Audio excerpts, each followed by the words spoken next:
Well, I am kind of curious on who we're going to get this early in the night. I guess that's late in the night, early in the stream. How's everyone doing? Had a later start than usual today. I guess that's what vacation mindsets do to you. Actually, I just finished not too long ago. Had a good old movie night with folks. I came over and had some dinner, and so my stream had to start a little bit later than usual, but I'm still in the gaming mood. Haven't been able to game much tonight, so I'm ready to go. I guess the movie that I ended up watching was Wonder Woman 84, 1984, WW84. I don't know if the titling of it seems to be odd, but apparently if you sign up for a video subscription service, it's streaming on there, so hopefully not doing too bad here. Hey, Brienne made it after all. I was wondering how my early morning viewers were going to be with me starting off this late. I was halfway thinking, you know what, am I still going to stream even though I got held up tonight? So, Brian says he's doing well, but it's 3:30 a.m., so he might not hang around long. I do not blame you. That is pretty early in the morning. So, late at night, it's 8:30 for me, and I had planned to start streaming at 9. I don't think I'm going to be on here long, to tell you the truth, because I get tired very early. I don't think I actually finished setting up before I was going in. So let's just go ahead and switch over to Blank. I hope you're doing well tonight. Have you, did you get anything special over the holidays, or have any special happenings going on? Here I am. Let's get this going here. There we go. Ooh, that's the game I plan on streaming. I'll show that here in a second. I mean, I don't have a job or school, so it's fine. Yeah, what do you got to get up for, right? I always thought that, too. If I didn't have to get up early for school, or if I didn't have to get up early, that I wouldn't. This vacation thing is definitely... Hey, OXO. Every time I say that, my Echo Dot actually flashes purple. Good evening to you as well. But anyway, I was thinking, like, yeah, I wouldn't... If I didn't have to get up early, I wouldn't. Turned out that's not the case. I am like on a schedule now to where I get up early every day. I either get up at 5 a.m. or I sleep until 10. There's no in between. There really isn't. So I need to turn that away. I'm not doing product placements. Although if they wanted to reach into their pockets to sponsor a stream or two, I wouldn't be upset at that. Let's see here. Brienne says, Dutch Christmas is usually without presents. That's December 5th. So I remember you said that. But you got some socks. Oh, really? With your favorite race car? Gotcha. Okay. Who is the race car on there? I'm assuming that's Formula One. You know, here in the United States, if they talk about racing, usually what they're talking about is stock cars. And I'm not quite sure if that's something. You guys notice I touch my face very often. And I feel like I do that more often now that I've been told we can't do that. It's just one of those things where they say, if someone said, oh, my nose itches, doesn't your nose start itching? Something like that. Let me get the microphone adjusted here. There we go. Ring Fit Master Mackenzie made it here too. Awesome. Thanks for joining me. This is going to be a good night. Sorry I'm late for class. You made it just in time. I was late today as well. Oh, really? Mazda 787B from 1990. I gotta look and see what that looks like. Let's see here. My brother is a huge fan of cars, and I think that's... You said from 1990. Ooh. All right, maybe that's it. I'm pretty sure that's got to be it, right? There's a Wikipedia article on it. So I'm gonna show you this picture here in a second, and you're gonna tell me if this is the one that it is. I have to go and... This is a royalty-free image, so I got to avoid the copyright strikes here. Let's see, here we go. Is this the car you're talking about, Brienne? Put that over my face. That says Le Mans in 1991, so it might not be the exact year. That is a sweet-looking ride. And that color scheme will look great on a pair of socks. That's it? That's awesome. So yeah, that's what you got for Christmas. Whoops, I'm moving myself. All right, I got to get rid of that picture. That's pretty cool. Yeah, my brother's really into cars, and that's probably why I was into Need for Speed, which I streamed last time. But I'm going to go ahead and throw this up here, even though I don't think... Yeah, I didn't get rid of the old box art. I'm not streaming Tony Hawk again, but it is an Xbox game.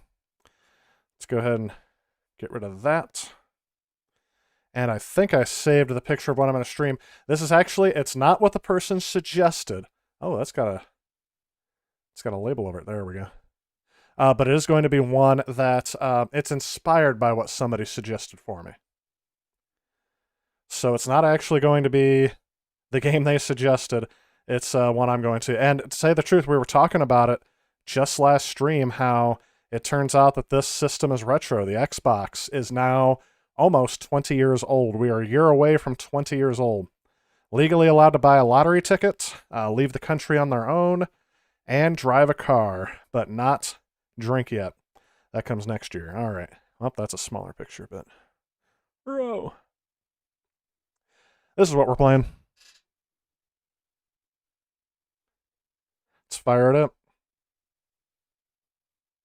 And hopefully the stream doesn't go crazy. So, unfortunately, no Series X yet. But I still have the original. Actually, I didn't have the original until a couple of years. It's been more than a couple of years. That's a theme that can get stuck in your head. I'm going to have to adjust the volume here a little bit. I can tell it's a little bit loud. I want to keep it right on that edge there. Alright, let's see here. Hey, Chappie McChapster, welcome to the stream. Excited to see what gets played tonight. Well, there's going to be more than one thing, as usual, but this is what I'm going to start off with. And I don't know if this I don't know if this will bug you guys, but it is a 4:3 aspect ratio. This is composite to HDMI. I had my component cables hooked up from last time, but sadly it's not working. Keeps coming up with a copyright protection error. So this is composite being stretched to 16:9. If it bugs you, I can change it, but I really like having it take up more of the screen than less. I already have my border and everything else taken up there, so I feel like you guys will be able to see more detail. Then again, you guys are probably used to the stretch graphics of the Xbox One S anyway. I do have this on the Xbox One S, but I figured... I'm sorry, yeah, Xbox One S, not Series S. But I figured, why not play it on the original hardware, because that's more retro. And I don't have a Duke. I don't have the Duke controller. I have the first slimmed down controller. I could not stand...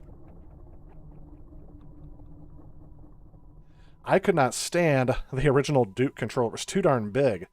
So, this is the controller I'm playing with. It is the Xbox Controller S. And we're going to let this go ahead and play through here. You're going to see an FMV of the graphics of this game. Let's go through here. You like American NASCAR and IndyCar a lot. Only follow F1 from Hex. Yep. A fellow Dutchie. Oh, yeah. I followed a little bit because my brother likes racing. My dad would probably follow Formula 1 more than my brother. Yes, we're playing an Icon tonight. So the game that was suggested to me to play was actually Halo 3, which I played a long time ago, about when the Xbox 360 first released. A friend of mine had it. But I got to start up with the original and work my way up back to it, right? And actually a work colleague of mine, we're playing through Halo 5, so this is going to be weird to go back to the original Halo.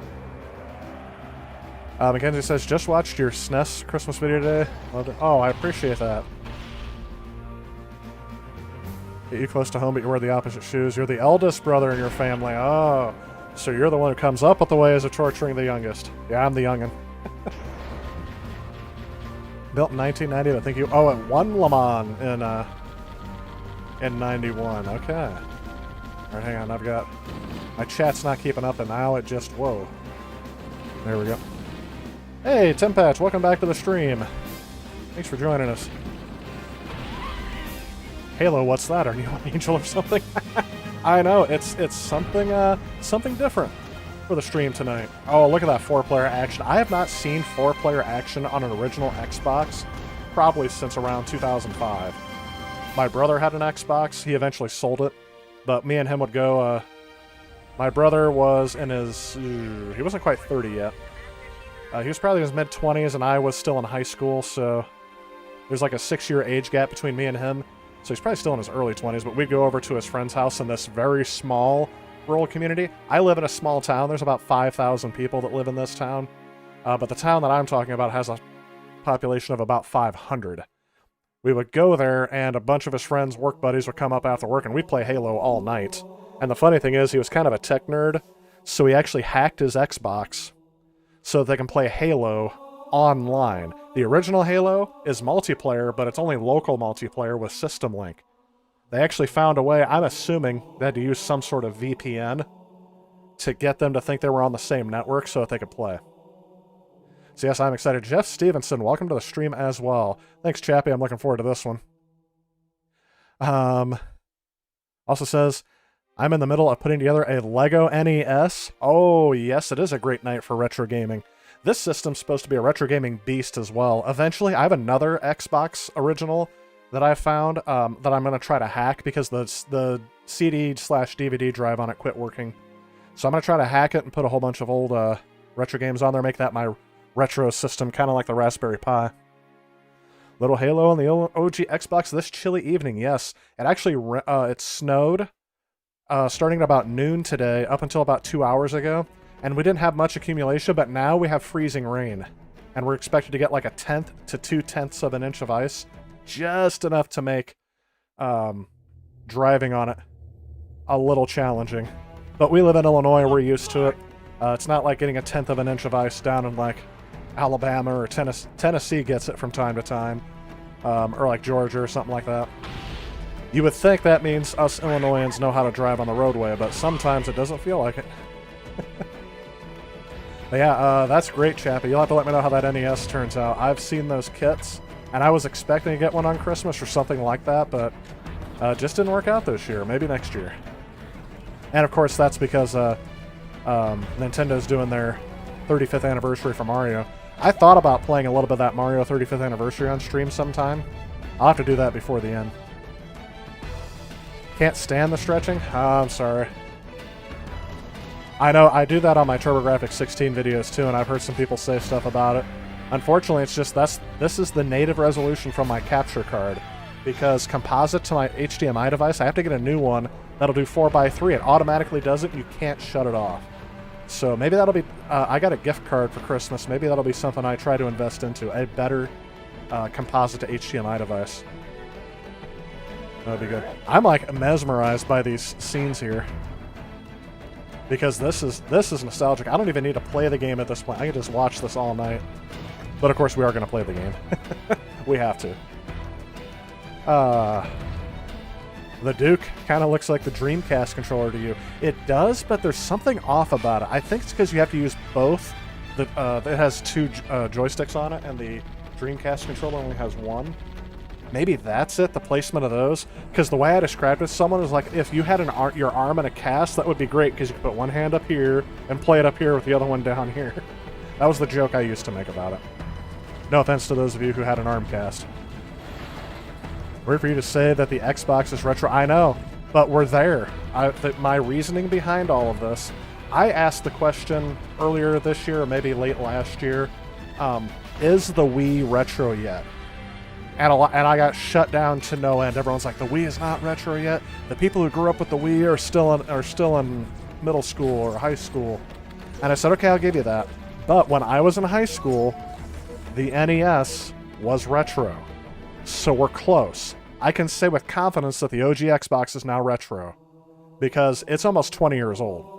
So the people who grew up with it are in their mid-20s, mid to late 20s, meaning they have disposable income, they have families. No kid that is still a kid grew up with this system. It's definitely retro. But then again, the definition of anything that fits the realm of historical study has to be at least 30 years old before they can do it. So I'm going to take a look here. Oh, these are not my game saves. I forgot this. I got this Xbox from a retro game store. They were charging $40 for it, and I thought, yeah, for $40 I'll try getting one of these, even though I already had one that had the disk drive that didn't work. And so these are all... Can I make a new one, or do I have to save over someone else's? I was just looking here. Game... What's game demos? Oh yeah, this is the Game of the Year edition, so this is not the one that came out initially. You guys can see it's the Platinum Hits version. I got this when I got my Xbox 360 because they were still selling them new in store. And then I found out they made a Halo Combat Evolved HD remake. So there's Halo. Halo 2 E3 trailer. All right. The making of Halo 2. Well, I'll watch that one later, but let's do the E3 trailer. Because how did the OX do? Let's see what Halo 2, what they were advertising, what were the exclusive features for Halo 2 back in the day. It says, remember when the first videos came out when it was being developed for the Mac OS? You know what? I do faintly remember that, only because I was very interested in Macs back in the mid-90s. I'm sorry, the late 90s. And yeah, I'm not going to have the volume up too high because I'm sure that somewhere along the line this will get flagged. Excuse me. Speaking of Halo, you were doing research on the GameCube. Metroid Prime 2 was released 6 days after Halo 2. What a year to be alive. Metroid Prime 2 sold 800,000 copies worldwide. And Halo 2 sold 8 million on the OG Xbox. Yeah, that's the difference between the GameCube and the Xbox. The GameCube was the least popular of that generation. And the Xbox they were the new kids on the block. The original Xbox was like the original Sega. The Sega Master System, maybe. Not as successful as Nintendo. I'm sorry, not as successful as Sony at that time, but just as successful as Nintendo. Sony were the people to beat in that time frame. I cannot wait. Well, I guess I can. I want to do a proper video/study on the differences between how Xbox entered the market and how Sega entered the market. Gosh, look at this trailer. It's going on and on. This is just crazy to me. Sorry, I'm getting too wound up into it. Maybe since the GameCube didn't sell that well. Yep, you guys are already on the same track. Crew just found the console horse fun to read about. Yes, they are. I'm calling it. It's 1900. Yes, Stevenson says, yeah, modded when your OG Xbox has got about 1,500 ROMs on it. I have to replace the hard drive on it first, and hopefully that's an easy thing to do. Because I do have a brand new old stock hard drive. Oh, look at the cartoony blood they have on here. And this is rated M for mature. I usually don't do M for mature rated games. Not on stream anyway. But it's so retro now. It's just like saying that Contra would have been M rated back in the day and I shouldn't stream that. I'll stream Contra. It's very mild by today's standards. Fun fact, the Xbox was the first console to have internal storage. Tempatch, you may get some debate on that. The only reason why I say that is because the Sega CD had some internal storage, but it wasn't very much. And true, it was an add-on, so I guess it wasn't built into the console, but the Sega CDX had it built in. So, Sega CD, is there anything earlier than that had internal storage built in without having to add something else onto it? I mean, there was battery-backed RAM inside of game cartridges, but there's some debate about that. It was the first one to have a full-sized hard drive in it. I'll give you that one. Is there an Xbox game that defines the Xbox more than Halo? Nope. Some people would say Forza, maybe, if somebody else hasn't already said that. Forza is another series that I think kind of defines the Xbox. Kind of like Gran Turismo is on PlayStation. There's got to be some other ones, though. What else? Because I didn't grow up with Xbox, so what else would be on there? Guitar Hero was a big one. But that was more PlayStation as well. The 360 had a lot more Rock Band people, I think, because you can play that online. So you have 5 years left before you can do research on your conception. That is correct, Mackenzie. Yep. You have to, any historical event, in order to get proper historical perspective, has to be 30 years. And if you want to know my philosophy on the channel, like how that fits into my channel, the consoles I'm doing right now are the TurboGrafx and the Sega Genesis. Both of those consoles are over 30 years old now. But I didn't start working on them until they were about 30 years old. Then I did the Atari, I did the Nintendo, I did the Intellivision, I did the Odyssey, the Vectrex, all those systems. I haven't done many computers, but that'll probably be what I do next. So yeah, proper historical perspective. So that's why I said people say that 2020 is going to be a year in the history books. How many things happened in 2020? I gotta tell you, in 30 years, what are we going to remember about 2020? We'll remember possibly two things. Number one, people will remember there was a pandemic. That there was that there was a virus. The people who lived through it will remember that. But what else are you going to remember? Twitter? Remember when Twitter and Facebook were companies? Everyone thought they ruled the world. And like 5 years later, they went bankrupt. Hashtag Simpsons prediction.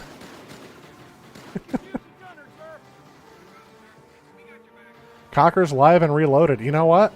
Conker Live and Reloaded was in the Xbox when I took it out, so apparently I was playing that last. I almost left it in and started playing it. This trailer is long. This is the trailer for Halo 2. I haven't even started playing yet. This is the E3 trailer.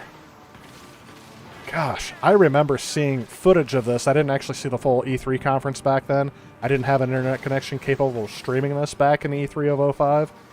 But I would have loved... Oh, love seeing stuff like this.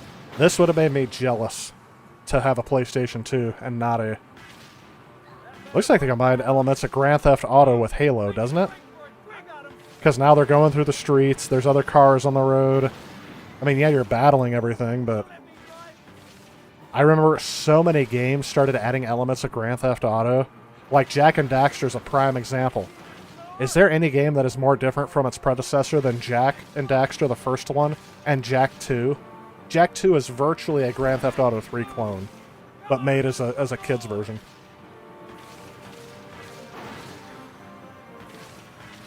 Hey! Jet Screamer, welcome to the stream, if I haven't said so already. Internal storage that can hold a game instead of just saved information. Okay, I gotcha. But then again, some games were built into consoles.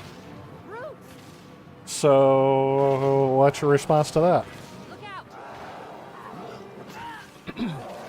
Like, the Sega Master System version 2, mine has, oh, what's that game? Alex Kidd built into it.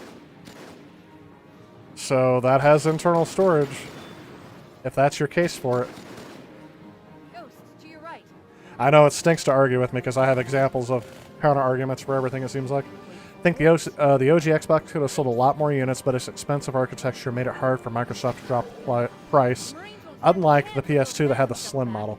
Yeah, that was part of it. I think if there could have been a clear way of Xbox saying, all Sega fans, come our direction, or something from Sega saying that Microsoft Xbox is going to be the official continuation, if that would have happened, I think that everyone could have swallowed their bitter hatred for how many times that Sega kept throwing their fans under the bus by discontinuing consoles and bringing something out every 5 minutes. I think it could have been like a successful rebrand of Sega's stuff. If that would have happened, that could have made the Xbox almost an instant success. Because it's a new brand name with bringing over that old fan base. The problem is the Sega fans... I can't speak for all of them, but from what I've seen in my research and what I lived through, it seems like the Sega fans kind of scattered. And a lot of them went to the PlayStation because they did not want to go to Nintendo. So, unfortunately, it kind of helped Sony out. Sega Saturn had a save cartridge. Yeah, 10 patch. Like I said, that's a gray area because I don't consider that built in then. So it had a save cartridge where you could expand on the memory, and it did have internal memory built in, but I was trying to think of an earlier example. And again, I guess you couldn't save a whole game to it. If you guys are first tuning in, I started the video. This is on the Xbox disc. This is the video for the E3 trailer of Halo 2. And it appears to be a full-fledged game demo. I don't know how long this is going to be, but it's taken a little bit to get through. Oh, Jeff Screamer says that he is going to... Oh, by the way, sorry, I missed one. Jeff, welcome to the stream. If I haven't already said so, I may have already. Turbo Duo has internal storage, so do the PC Engine CD. That is true, but now we're on Panasonic 3DO. Thank you. That was one I was trying to think of. But now we're trying to think of one that had both internal storage and a game built in. There we go. There's the Halo 2 thing over, so... That's awesome. Unfortunately, I'm not going to watch another one, because that took a while. Oh, does it have to reboot? Yeah, it has to reboot the game to get out of that video. Jet Screamer says he's going to pre-order the Analog Turbo Duo. You'll have to let me know how that goes. Really. Seriously, I'm very interested to see how that console is. It's frustrating to me because I just got my stuff working. So I have the original hardware. Do I really need the new stuff? That's gonna be tough because it's gonna be expensive for me to get that for stuff I already have. Maybe Grand Theft Auto 2 to 3 was a bigger leap. In graphics, yes, Chappie, but really, and a lot of people have mentioned this in the past, who played both the first two Grand Theft Autos, they said Grand Theft Auto 3 is virtually a remake of either the first one or the second one. Same exact setting, same exact city, just different graphical style. And of course, they added in some of the things that made it very controversial.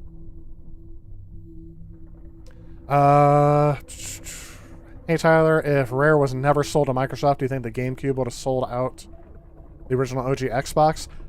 You said personally you doubt it? Okay, I think we're in the same agreement there, because yes, I doubt it as well. Hate to say it, but Nintendo was not keeping with their popular trends. I learned this years later, but part of the, I almost want to say part of the reason why the owners of Rare sold off Rare was because all of their talent was leaving. They were all ticked off at the owners, the Stamper brothers. So they were really upset with management. They didn't think they were being treated well. It was kind of like Atari's mentality at that point. They made really good games, but ultimately it came down to personal differences with their management. So when they sold off Rare, Microsoft thought they were getting this top-tier development studio, but what they really got was a studio that was already going downhill. It was already in shambles. So unfortunately, they got rights to all these IPs, but they didn't really want anything to do with it. They just wanted Rare to keep making games, and without the main direction that the original owners had, they were gone. That's part of the reason why I think Nintendo let them go. That is a great question, and we can debate that all night. You guys can feel free to tell me if I'm flat out wrong or if you disagree with me. The Dreamcast uses Windows CE. Yep. Look at Microsoft. Yeah, the Xbox is almost a spiritual successor. I've heard a lot of other YouTubers speculate that the Xbox is the Dreamcast 2, only with a bigger budget. And I don't think that was directly... I don't think it was directly... Alright, I'm going to start the game here in a little bit, but I'm going to have to create a new game save. And I know this is... Whoops. Shift. Let's get my playa in there. Hey, playa.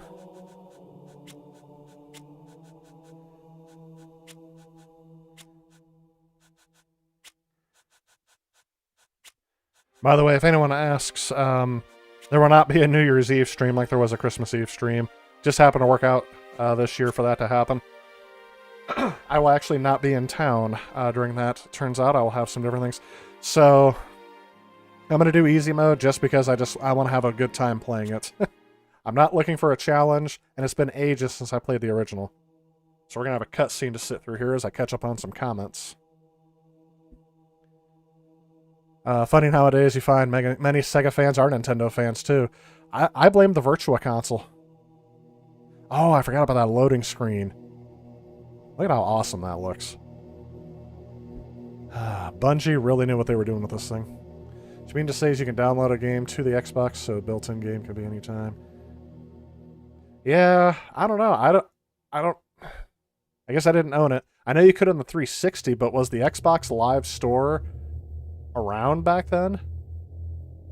I mean, you can copy the game over to the hard drive from disk, but did anyone really buy games from an online store and store them to the storage thing? Oh, and I missed a comment here. Plus, you can store game saves. Yeah. Oh, that's the only way I can afford the Turbo CD. I missed that. The only way you could afford the Turbo CD. Is it something I said that you were agreeing with? Good luck with pre-ordering. It's been frustrating with analog. Oh, I don't doubt it. Cortana, all I need. $250? I think that's for the base model. Because the one I looked up... Hey, Stevie Joe, welcome to the stream. The one I looked up said it was going to set me back over $300. Or maybe I was looking at a scalper. I have no idea. Halo changed the game for first-person... Oh, yes, they did. We made a Yep. blind jump. Call of Duty had the opportunity to do that. And I guess they did for the PlayStation. Didn't realize that about GTA 3. Nice. Yeah, they talked about it way back in the day. That's the only reason why I remember that. I don't like the first two Grand Theft Autos, so I don't really know from experience if that's exactly the case. But they said it was pretty much like a remake. Same setting, almost the same story. Of course, they added in some new things. 8-Bit SNK Boy, welcome to the stream. Also, Demon Rage, welcome to the stream. Yes, we've been talking about how the Xbox is actually a retro game system. It's been 20 years. And when I was younger, the NES, by the time it reached 20 years, was already considered retro by at least 5 years. Hang on a second, I'm going to cough again. Perhaps if I didn't announce that, it would actually seem more similar. Let's give our old friends a Yes, it was, but like arcade games. Yeah, that was like one of the first things they did was Xbox Arcade. So, okay, Stevie Joe, I'll give you that one. Christopher Lawrence, if I haven't said so, welcome to the stream. I probably welcome people more than once. I'm sorry, I just keep forgetting who I said. I wish Rare was with Nintendo. They made Donkey Kong Country stay Retro Studios. You know, I wasn't disappointed in the way Retro Studios handled it. I could tell it's different, but maybe that's a good thing. What I really want to see is I want to see an HD remake of the original Donkey Kong Country trilogy. Let's do one of those, Nintendo. You've got to have the rights to it, or at least have a way of getting the rights from Rare. When Rare was bought out by Microsoft, Microsoft still let Rare make the remakes on Game Boy, so I know they have the ability to get this done. Would definitely love to see that. Wish I could crowdfund the buying rights to make the game Blur. Make it backwards compatible in a sequel. That'd be interesting. That would probably be how it has to happen. I haven't seen Blur in forever. Y'all remember when they showed Uncharted 4 and the game messed up? Oh, yeah. I remember not being aware of what was going on during that, but I remember sitting there going, I'm like, alright, are they going to get started? No one's talking. I thought maybe the stream was lagging or something. GoldenEye was the best for a hot minute. Somebody told me the other day, they're like, oh, I really wish... They said, I really wish that they'd remake GoldenEye. And I'm like, well, they have. They've done it more than once. They did it for the Nintendo. They did it for the Wii, GoldenEye Reloaded, which is a reimagining. But then they also did it for, like the PlayStation. PlayStation 3, I think it was. Personally, I understand why they say the old, OG Xbox was the Dreamcast 2. But every 6th generation console after the DC... got software exclusives that would have been on the Dreamcast. Oh yeah, absolutely. It's kind of weird how a lot of Sega's franchises, except for Sonic, pretty much just passed on. Even their sports line. I would like to say that maybe their sports line ended up becoming things like 2K games because they had NFL 2K1 with Sega Sports. NFL 2K1. And I know I'm about to play here for a second, so give me just a second. This guy will probably yell at me here in a little bit. My favorite console? Ooh. So hard to say. Definitely something pre-2000. I think the very last video game console to be released that was actually a video game console, I think was the PlayStation 2. I have my own reasons for that, but it's definitely before the PlayStation 2. I can drill down into that more when I start playing. You miss having a console where you got to play my favorite music. Oh, yes. The Xbox lets you play music over it. Well, you could always mute the game and play music on a stereo. My brother did that too. He liked playing because my brother, who's 2 years older than me, bought an Xbox in 2003-ish. But I didn't play it much. That was actually the first time I played Tiger Woods. All right, hang on. I got to use my right stick to look around. Good. Thank you, sir. I'm bringing your health monitors online, sir. I'm trying. Is the controller not working?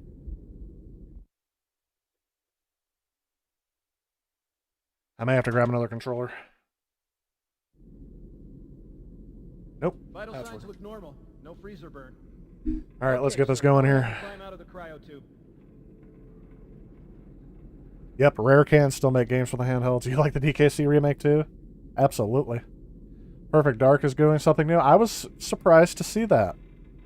Maybe that's going to be their next, another line of maybe first-person shooters, or maybe like a stealth game or something like that they can make out of it. Adrian, welcome to the stream. Yep. Sega Sports was the bee's knees and ahead of its time. Absolutely. I played the heck out of 2K1 when I got my Dreamcast. Jet Set Radio got shut down, yep. Absolutely. Want to know... All video game console, I recommend triple ranked. Didn't own an Xbox when it was new. Came for the 360. Yeah, I didn't get one until the Xbox One, so I'm a bit late adopter of this as well. And one game I really want to play, Knights of the Old Republic. Used to play that on PC. Really wanted to play that on console just to see what the differences were.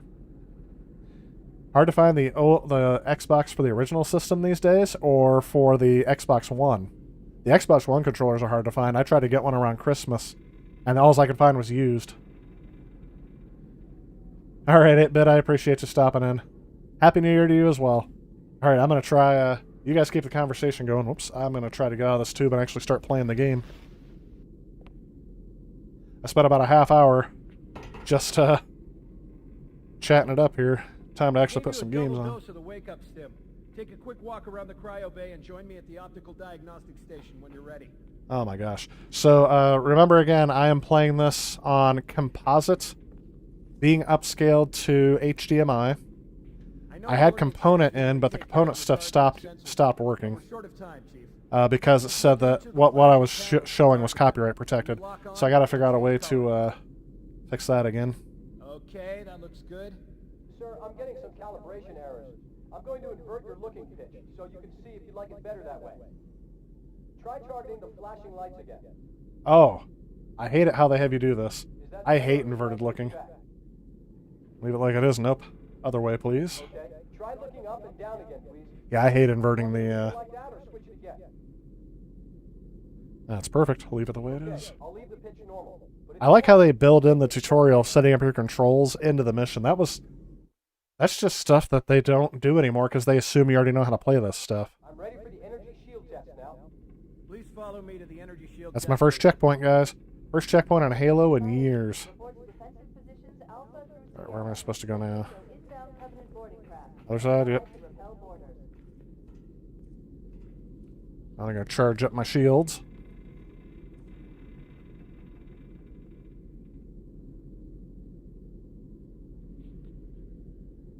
I was gonna say, Demon Rage, have they released the remastered Mass Effect trilogy? I've only played the second and third one. I don't think I've ever played the original. What am I supposed to do? Okay, bring his energy shields online, please. Okay, I was gonna say, I thought this was supposed to take over on its own. All right. Shield read and Which Xbox exclusive IP should come back? You guys are gonna have to talk about that. I'm not a big expert on those. The only ones I know of are the ones that have stuck around for so long.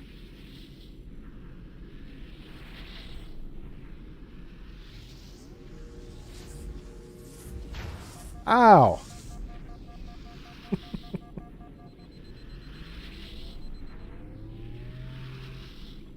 Thanks for the stream, buddy. Have a good one. You're heading out to, Stevie? Sorry if I missed that. This is Captain Key. Send the master chief. Not yet. Not until next year. That's what they mentioned. Okay. Captain, we'll have to skip the weapons diagnostics and What man buys an Atari Jaguar on launch day? No, I don't have one. I didn't have one on launch day. I just got one this year. Self-diagnostics running at least. Oh God, they're trying to get through the door. Uh-oh. Intruders in cryo 2. Please, Sam! Come on, we've got to get the hell out of here. Fine, Captain Key's on the bridge. Wait. Gosh, the first parts of Halo are very nostalgic because this is the only part I've actually. Oh yeah, I forgot. We're gonna head this way, and I don't have a gun yet, so I've got to wait for that.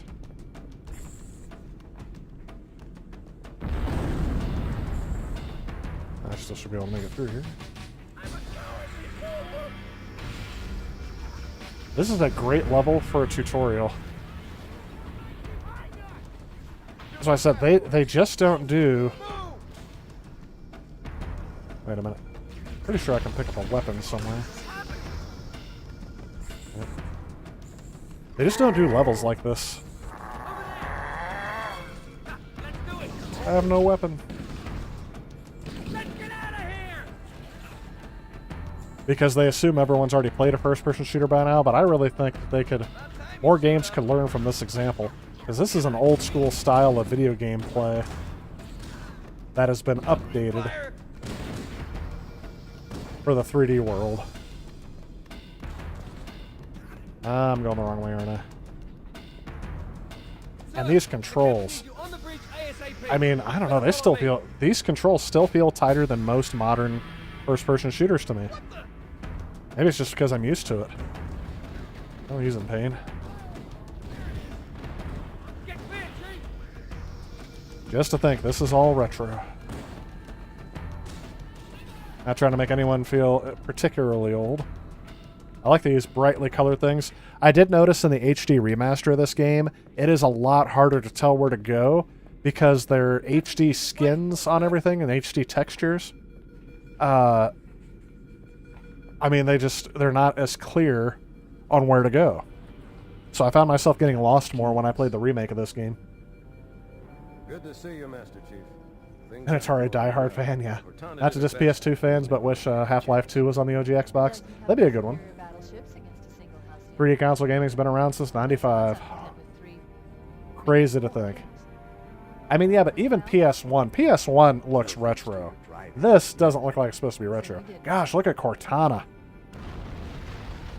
Purple and everything. It must have been one of their boarding parties. I guess an antimatter charge. Control for the main cannon is offline.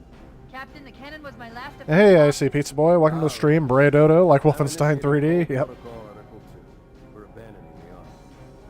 And that piece to bring back is Lost Odyssey. That's one I've heard of. In a manner of speaking. The object we found, I'm going to try and land the Autumn on it. The only game you have for your Jaguar is Tempest 2000. That was one of the only ones I was missing. That needs to be one I collect, so I got that one recently, yeah. Protocol is clear. The Jaguar Temple version isn't that bad. By saying it isn't that bad, I'm actually going to say it's one of the best console versions I've ever played. The only thing that it's missing is it sound? No. Aye, aye, sir. Yeah. It doesn't have sound. It doesn't have the music. Which is okay by me, but it does make the game that much more creepy. Cortana off this ship. Keep her Yeah, safe. no music. Yep, Christopher Lawrence said that. Capture her, they'll learn Game everything. certainly holds up. First deployment Yes, it weapons does. research. Well, I think because they're still cloning this game to this day, the gameplay style. The Autumn will continue evasive maneuvers until you initiate. Most Jaguar games are bad. Well, in my experience, I'm finding that out. But I'll say most of the ones I've played so far are bad. Tempest was good. Doom was good. And I can't think of any more off the top of my head that were like standout. Yes, these are great titles. But those were two that were good. I did play the, what's it called? It's that flight game that Angry Video Game Nerd makes fun of where he says, "Where did you learn to fly?" Which, by the way, I did a video on that, and, well, where I play that game, not necessarily on that game, but it took me forever to get her to say that. So he got her to say it once or twice in a row, I guess, and maybe that's why he started doing it. But yeah, I could... Cybermorph, thank you. Yep. Yeah, I couldn't get her to say it more than once in a level. I got her to say, "Where did you learn to fly?" I heard it once, but I didn't hear it several times after that. The Jaguar was a 32-bit console. Hey, you gotta do the math. That was their slogan. I have a weapon, I just don't have any ammo. Right? Say, "Sorry, son, I don't keep it loaded." Alright, so that's not the way, this is the way. Just like the Mandalorian, this is the way. The most useless. And now that I'm playing this on there we go. I'm playing this on easy, so I forgot they're like one-shot kills now. Oh yeah, and immediately they open up like several ways for you to go. And now they took away my, Those Marines could use that's help. what I need. Do what you do best.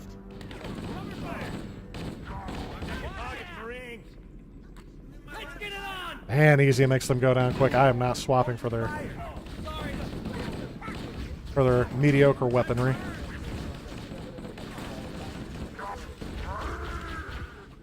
How do I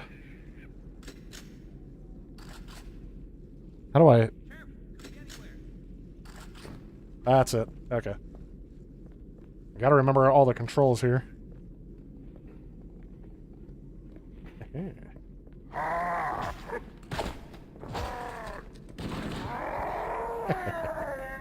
Med pack. Oh, I'm not down any health. I'm just down shields. I don't plan on playing through this a lot. I'm just gonna play through the first level. Probably get to the Halo. Get through the first level on there. Okay, there we go. Now it's giving me controls. Sorry, I already figured them out on my own. I can't go through there. Loading is done. Right in the face. Careful, it could be anywhere. In the face! What the hell? Did something just hit us? Move in! Oh, they're cursing in this game already. Just say, what in the blue blazes? Have any grenades? Nope. Ah! How can I move? Is there someone on me? Right in the face again. I don't know if you guys can hear it, but I can hear it every time my controller vibrates. It's very We go out and rattly. they come in. Almost as if this game is, I'm sorry, if this controller is 20 years old now.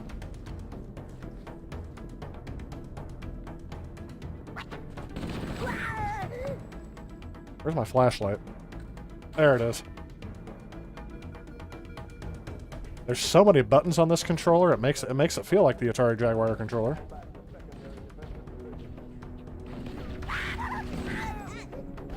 I like the noises they make in this game.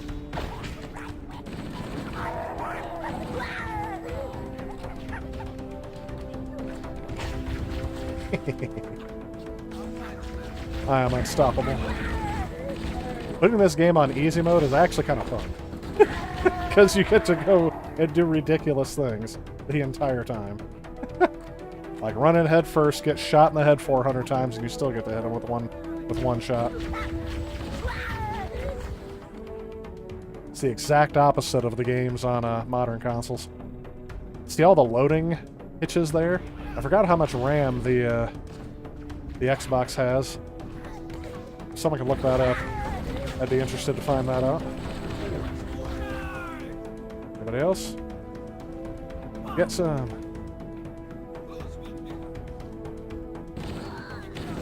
There it is.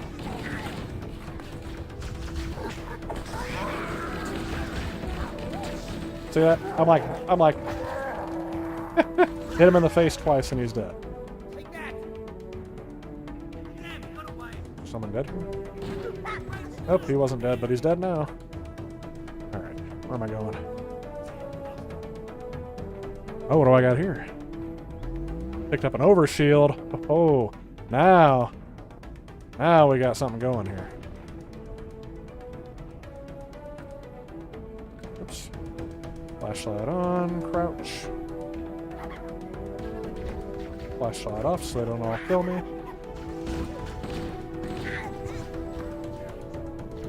It's good. Come on.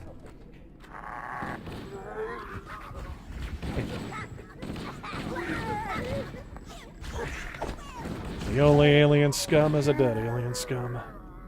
Kind of like the Mandalorian after he got the Darksaber, right? Spoiler alert, by the way, if you haven't seen that yet.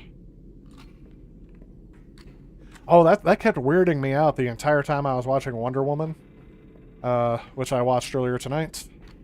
Was that the Mandalorian had his helmet off the entire time. I kept trying to say, hey, you're supposed to have your helmet on. Covenant, on the landing above us. As I say, once he took it off for Baby Yoda, I guess. Oh, I fell down. That happened. That happens to me a lot in this game, by the way. I don't know if it's Joy-Con, the original Joy-Con drift. Oh, my overshield doesn't automatically recharge. What's going on here?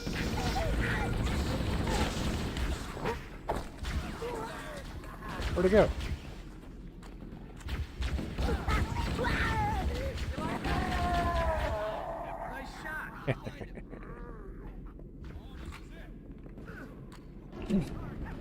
This does make me feel like I'm in high school again for some reason. Whoops. Sorry, friendly fire. I can tell I'm getting older, though, because I'm apologizing to a fake 3D polygonal character about giving him friendly fire. I'm actually singing the Halo theme in my head. This is before any of us thought of singing the song in the bathroom with a whole bunch of our friends. He's dead. All hands, this is the captain. Prepare to abandon ship. Combat teams, repel boarders until ops personnel are away. He's out. The life pods are launching. We should hurry. Yep. Also, spoiler alert about the ending of this game. It always kind of surprised me. Nope. Warning, blast doors closing. The Covenant are destroying the life pods. Where? They really don't. Oh, you guys want to play? Say hello to my real friend. We have to use the ship's maintenance access ways. I know I'm like Nav point. completely not even paying attention to the... right there. Yep. Nav points. There. Flashlight.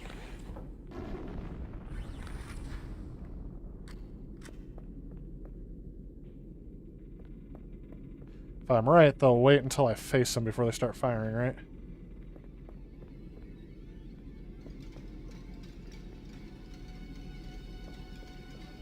I'm detecting Covenant movement outside the access ways. Well, Activating then I don't want to motion go that way. tracker. Let's find a safe exit. We're too close. We need to find another route. Motion I tracker did. shows all clear. Wait. We need to get through that door, but it's been damaged by an explosion. Melee attack enemies. Already got that down.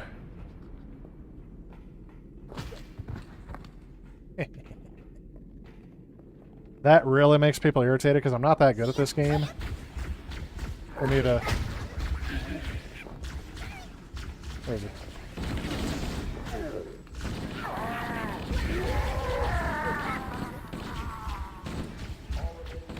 I'm losing my overshield, and I probably need it.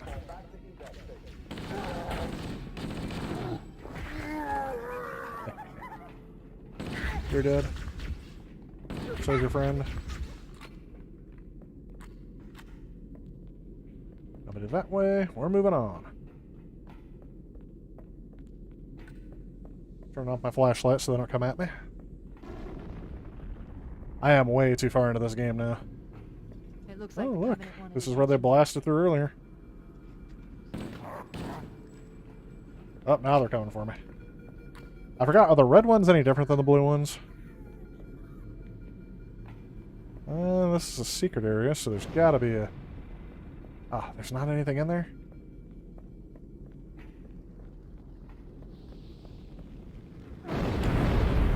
Woohoo! Didn't have to shoot him hardly at all. Or them. Oh, he went down quick.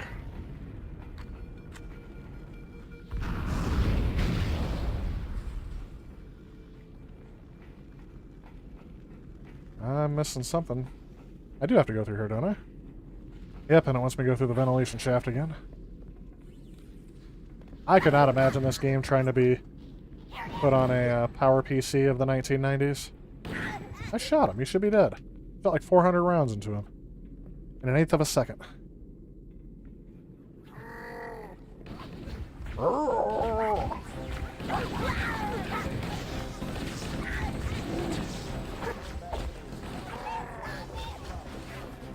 Oh, I went right past him.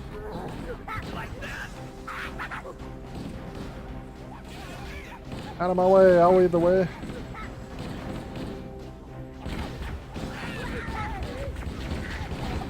Controlled triggering fire.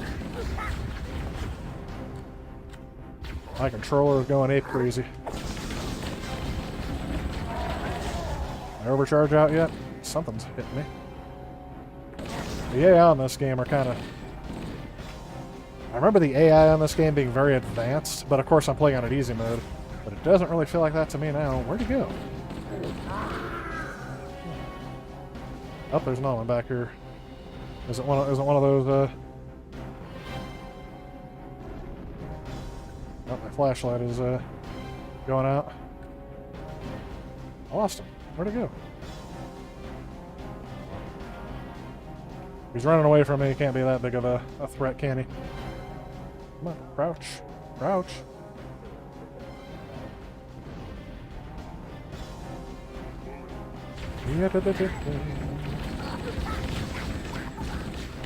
Remember when they did take your daughter to work day on On a robot chicken. I don't know why I just thought about that. There's one last lifeboat. Quickly, get aboard before it launches. The damage to the super Where is it? extensive. Did I already pass it? Use the automation. There it is. Oh no! Ah! Take off! Alright, I should probably look at the chat. You guys have been very patient with me. I just went through that.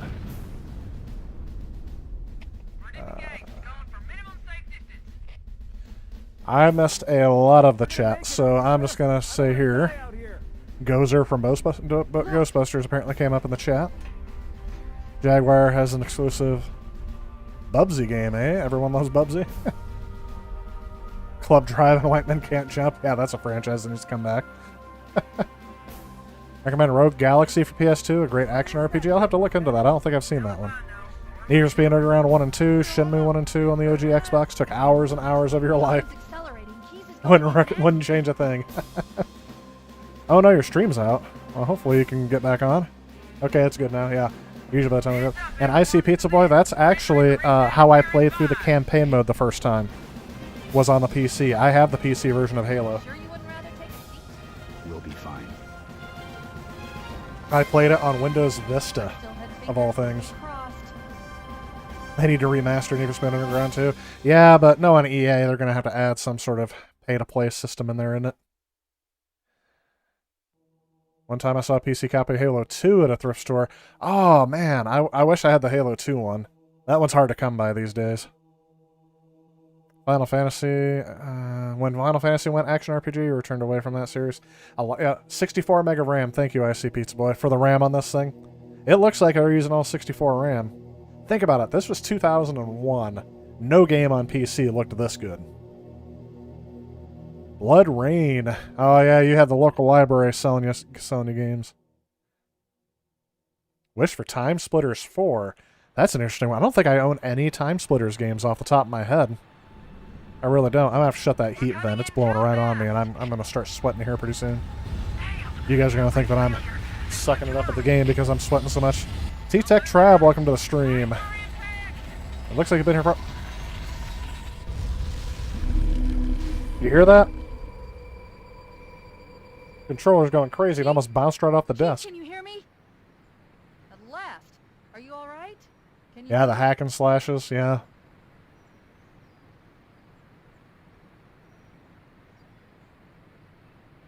Yeah, Scott the Waz didn't like playing that.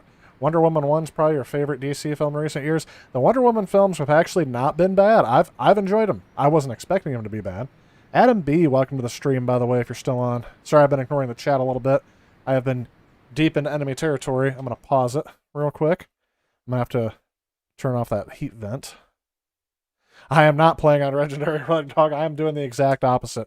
I just wanted a nice, relaxing night, so I'm putting it on easy. I usually do that on the stream, though. Can never tell what Scott the Waz likes, and he's a year or two younger than you. Yeah. Actually, how old is he? Is he, I'm assuming, just out of college age? He looks younger to me than he probably actually is. He's young enough to be your kid? Yeah. That one I don't doubt. Are the TurboGrafx videos complete? Very close. I have 2 more parts that I have halfway complete. I do have 3 videos that are coming out to finish off the TurboGrafx before I start on the TurboGrafx CD. So yes, the series is almost done. I was hoping to get it done before January. That's probably not going to happen, but we're getting close. And then I'll start on the TurboGrafx CD.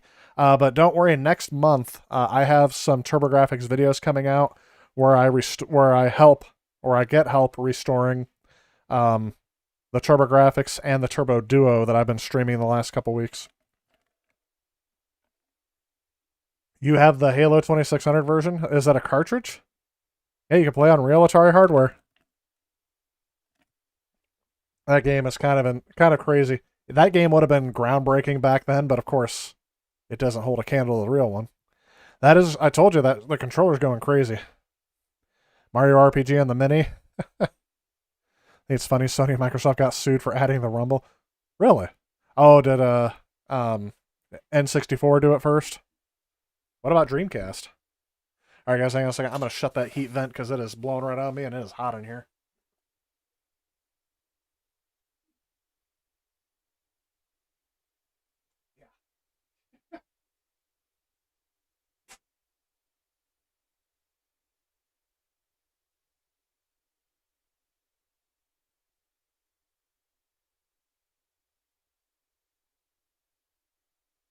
My temperature gauge says it is 76 degrees in here, and I usually keep it at about 66 degrees, so we're going to turn that down. Whew. My MacBook fan is kicking up too. That's how I knew it was starting to get warm in here. Oh, they do sell the cartridge on Atari Age. See, once I play it on emulator, I'm not really too concerned about playing it on real hardware. Hero Godzilla, welcome to the stream. Am I hoping 2021 is going to be better? I hope every year is better than the year before it. But I'm going to tell you this, and I'm not meaning to sound insensitive to anyone else when I tell you, 2020 wasn't a terrible year for me, personally. I do know some people where it has been a very bad year for them, and I do feel for them, I really do. But I'm just saying, for me personally, I can't complain. I mean, it's first world problems.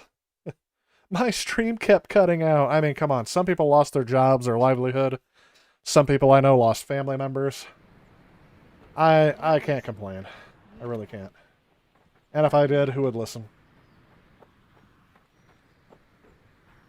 See, look at these people. All of these people lost their lives due to COVID. Alright, now I'm going to get my stream flag. Warning. I've detected multiple Covenant dropships. Have you guys seen those? I recommend moving into those hills.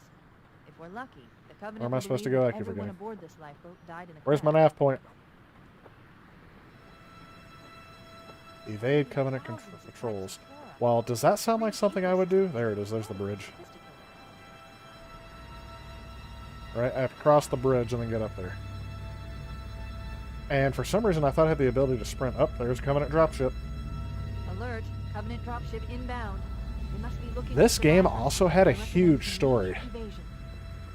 I mean, for the time, look at those textures that are slowly popping in as I get closer to it. And the grass that actually sticks out of the ground in certain locations. But anyway, now I forgot what I was talking about. Oh, anyway, those jokes about when somebody passes away in a car wreck or something, like, oh, that must be another one for the pandemic. Disease got him. Who's it? And if I'm right, they put this, like, it looks like nighttime here, and yet the sun is shining because we're kind of in outer space. But anyway, oh yeah, I was talking about the story. The story for this got me because, I mean, we're on this thing that we assume is an enemy base, and it turns out, spoiler alert, this is not run by the Covenant, which is this enemy that we're fighting. Our battle has just kind of landed on this thing. By the way, it's been 20 years. If you haven't played Halo by now, even if you're old enough to be watching this stream, you should have played Halo.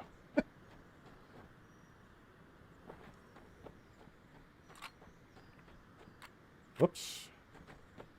Now I can't get back up there. That's all right. So anyway, I mean, yeah, that's why I said it was just kind of a weird mythology behind this too, which I think has helped Halo endure. It's not like Call of Duty where each game doesn't really connect to the other, and they just keep putting up generic storylines for the next one so people can just keep shooting. I find first-person shooters without any story or substance behind them, I'm not really interested in.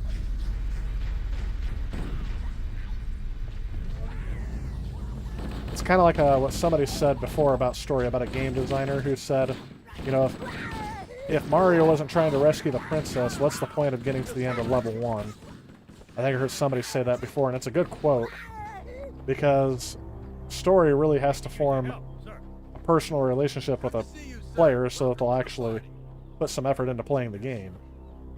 And this game really does. It kind of keeps it mysterious enough to where you want to keep playing. You want to get to the end and find out the story. But once you find out the story, the second time through I found out I don't really care for the story as much. It is a simplistic story compared to what they do in the future ones. Here we go. You know, I could... There goes my shield. I said I could just wait on top there and try to snipe people down with the assault rifle.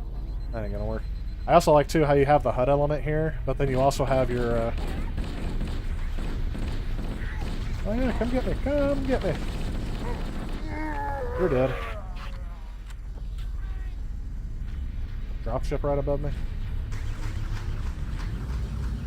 Come on. Oh, there's another dropship. Alright. Oh, yeah, nice little... Look sharp! Covenant dropship on approach! I could use some help over here! You need some help over there. Where is he? What the? I see all my friendlies. Where's the dropship? I got your back. I mean, also, these controls are just so Be anywhere. fine-tuned. I did play another game recently that tried to duplicate these controls, and they kind of failed at it. Thankfully, I still like the game, but I like it because of the story more than I like the gameplay. And that game is Star Wars Squadrons. Has anyone else played Star Wars Squadrons yet? It is excellent to play in VR. I like playing it in VR.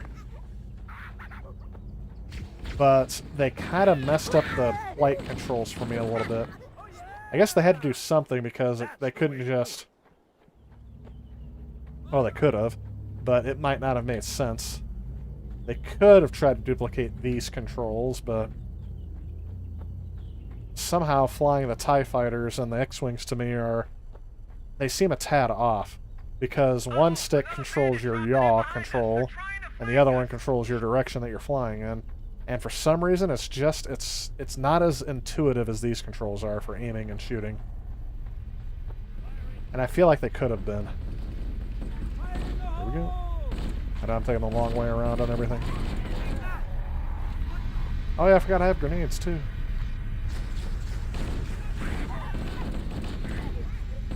Zigzag pattern, zigzag pattern. Did we already kill everyone? Let's do it! So yeah, Star Wars Squadrons I do like in VR. Unfortunately, the VR headache thing came back with that game for me.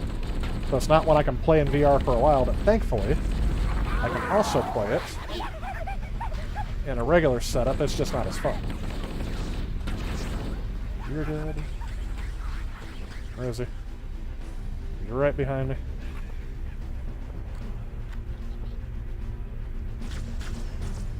Yeah, I know, he's right beside me. But, I picked up a health pack. I lost health. Yep, there went my shields. Now here goes my health.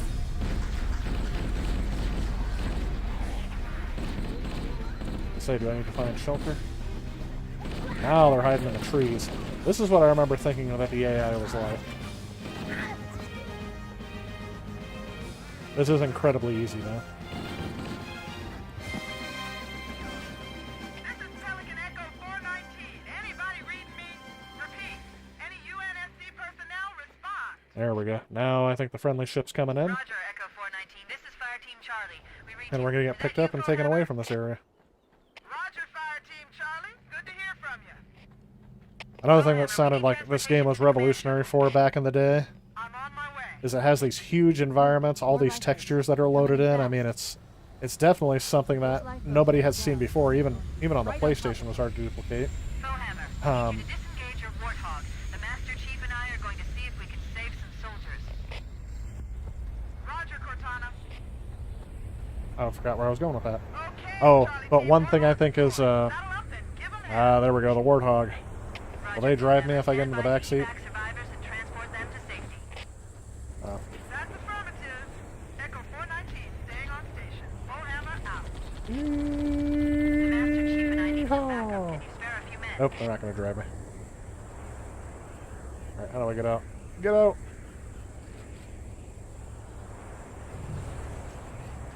Come on, soldier guys.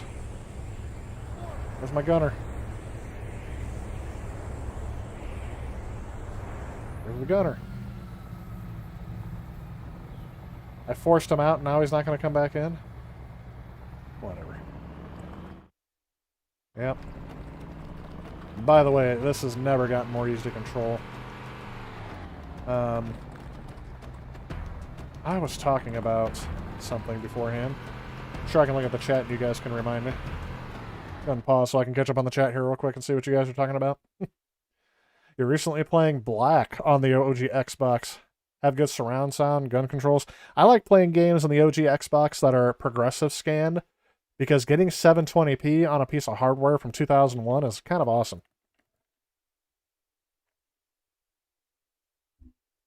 Yeah, I usually don't keep a... Oh yeah, you also have it, Mackenzie? Star Wars Squadrons on your PSVR headset? I like it too. In my country, it's called now in a Russian accent. Heat pump is a heat pump. Yeah, I had my heat turned up because my parents were over here and they're getting older, so of course it was cold for them. I like having my heat turned down. It was actually only set to 70 degrees, but it was 76 down here because this room actually is very well insulated. And there's one heat vent in here that just pumps it in and gets it really hot in here. Played a smidge of Halo 1, then Halo 3. Couldn't get well with it.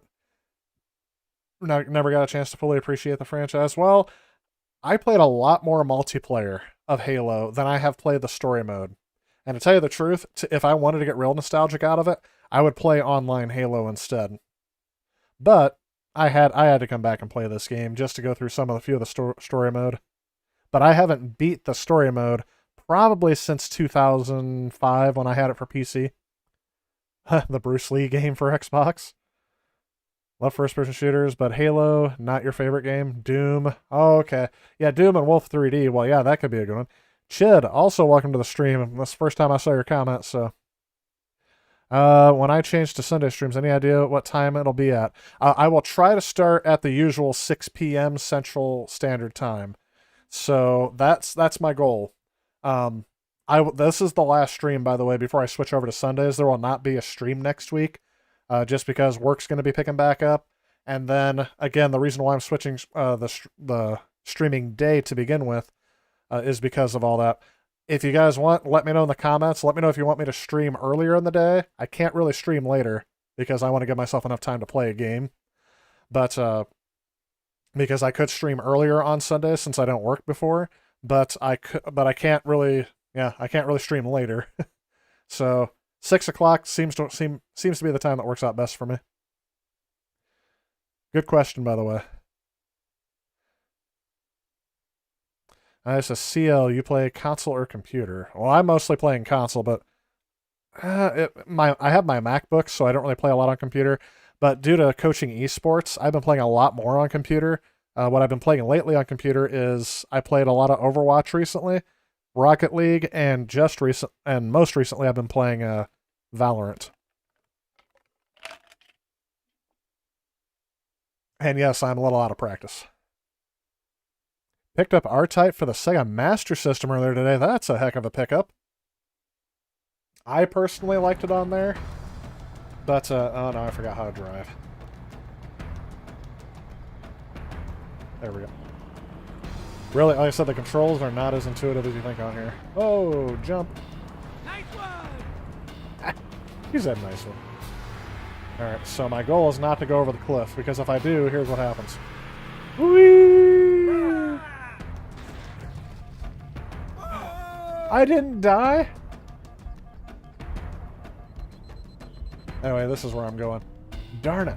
Now I need a health pack, and I'm probably going to die anyway. Press X to flip the warthog. Oh. I'm trying. I wish I had a gunner. There we go.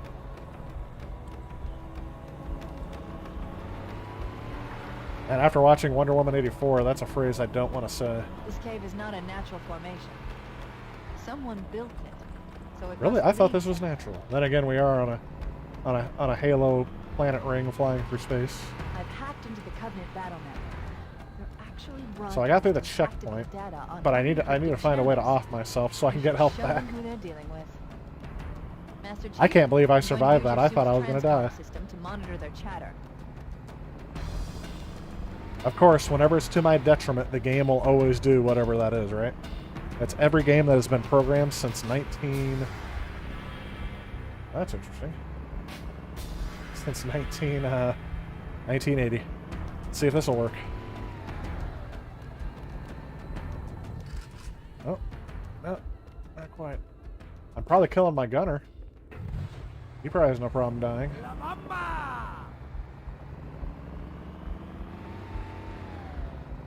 Vroom vroom, I'm in a car. Isn't it an obligation for every kid to... Oh, yeah. I didn't want to do that.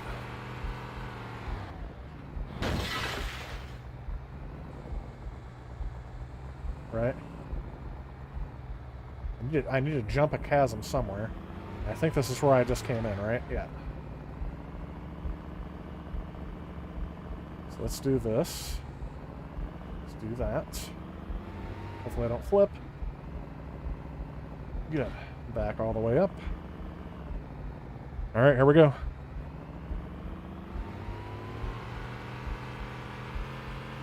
Oh, barely made that jump. It's so dark.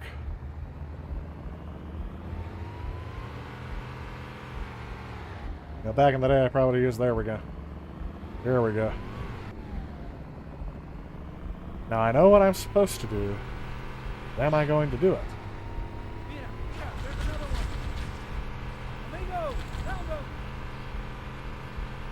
Whee!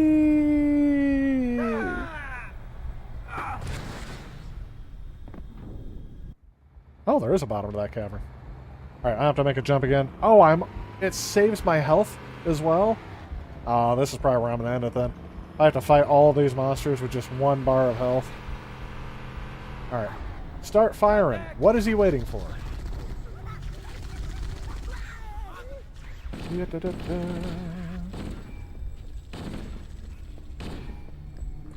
Just going out for a Sunday drive, folks.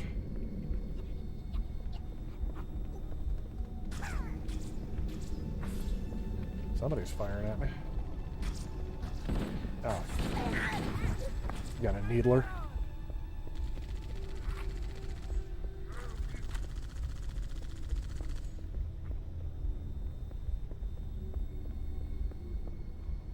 You kill them all? Nope, someone's there.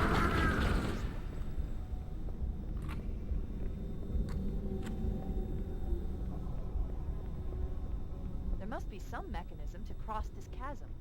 Look for it. There is, and it's over here somewhere. And there's some med packs somewhere over here too.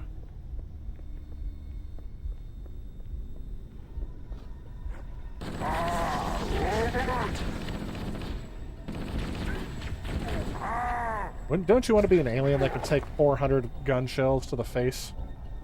Oh, I'm almost out of ammo.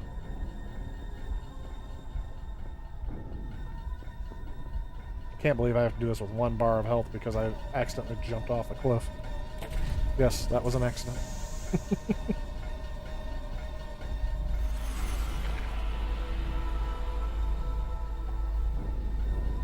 Yeah, no kidding, Chid. I agree with that. Master Chief's still alive and possible, so miracle him. You survived. Surprised? Remember drinking some nice drink and driving in Halo? Yeah, this is a virgin tea though, so we're not doing any of that. Split screen games. This makes you want to play Halo again. It's like I said, it's not bad. Oh, I just caught that comment. Resistance 1 is split screen story mode. Yes. A friend of mine, I didn't beat Resistance 1 for the longest time. I only beat it in co-op mode. And I remember we triggered a glitch halfway, not halfway, almost to the end of the game. And it made us restart the entire game. Like our game save got corrupted and everything. I was livid. But we played it again. I've only beat the original Resistance though. I remember playing through most of Resistance 2. And some of Resistance 3. But I only beat the first one. Because that was the only one I played through co-op mode with someone with. Is this game... Are you able to do... Ooh, I need to... Yeah. I need to find some... Whoa! I need to find some health. This is going to be dicey. Yeah. Yeah. There's some health somewhere back here. I forgot where it's at. I think it's over here.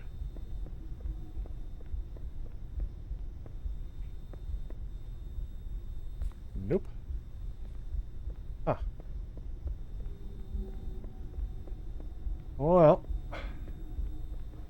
This is going to be the save I never continue when I'm done with the stream too, because it's completely off of my.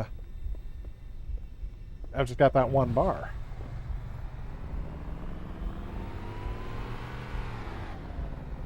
It's like the game developer's like, if you're going to play this game without giving a crap about your health, we're going to make you pay. It's got to be back here somewhere. Off the beaten path. There's probably some alien back here that's going to frag me as soon as I come around the corner.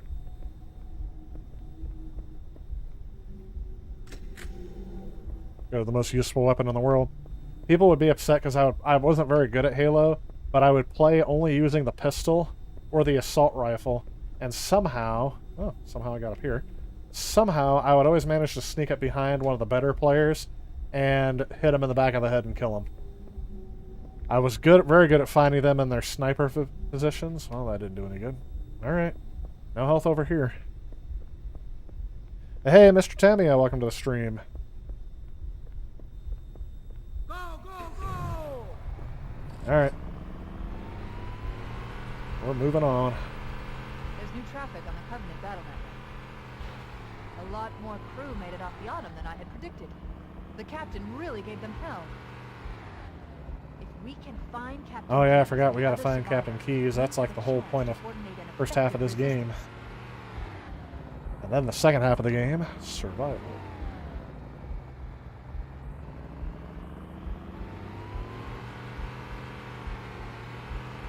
Look at how janky the driving controls are in this game.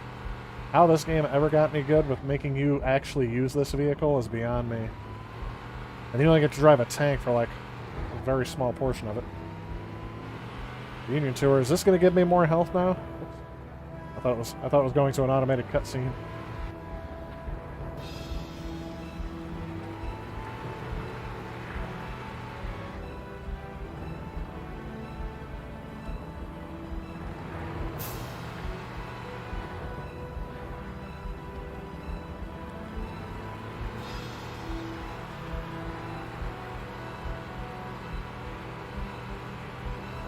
Yep.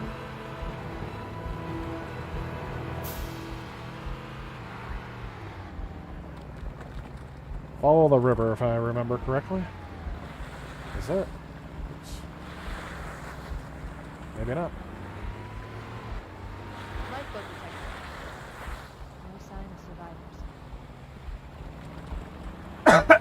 Excuse me. There we go. There's something over here. It's just a rock. Oh, it's never mind. It's just these blinking beacons.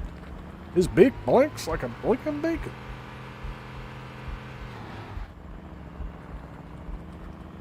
If I remember correctly, yeah, this is the part where I have to just randomly go through certain areas until I find all the ships that are destroyed.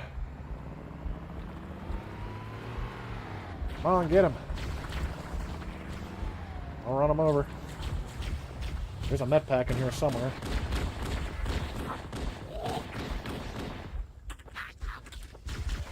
Med pack. Alright.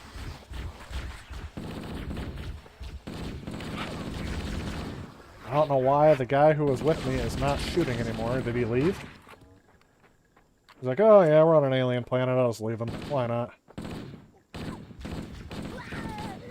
This is supposed to be on easy. He should be killing everyone for me.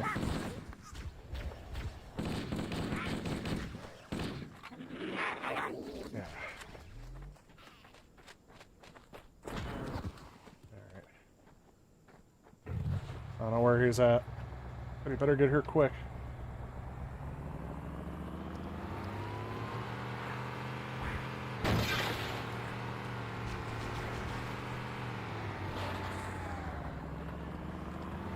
What am I supposed to do here? Am I just supposed to kill everyone, or is there actually a point to me being over here?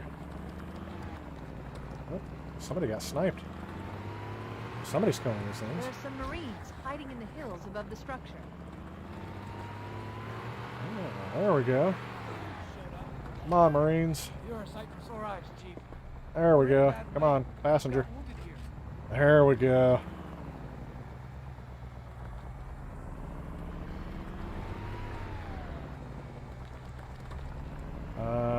think there's anything else I can do up here, so I just better go. Somebody died there, nothing I can do about that. More of them!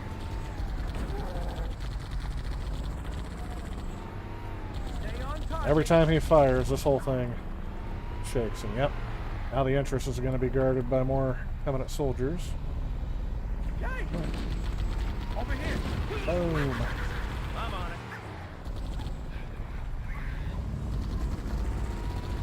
Wow! Who's the man? Whoa! Stop.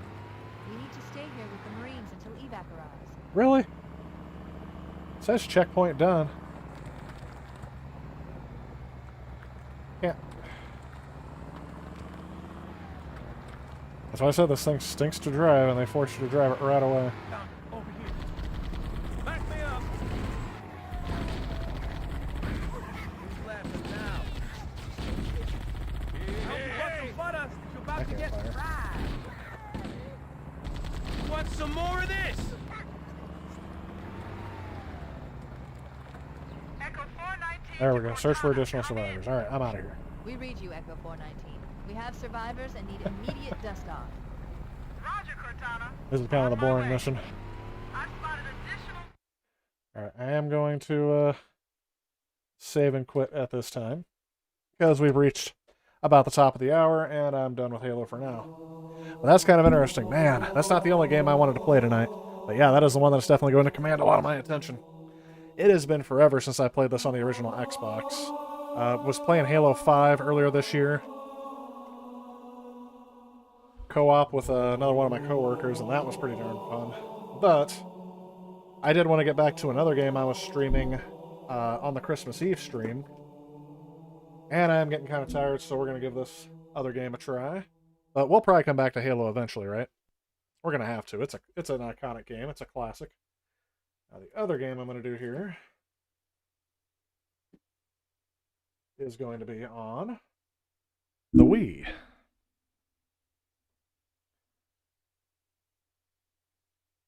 So not quite as retro. But I'm going to be playing it through the Wii U. Oh, yeah. And I have to switch inputs here. Hang on.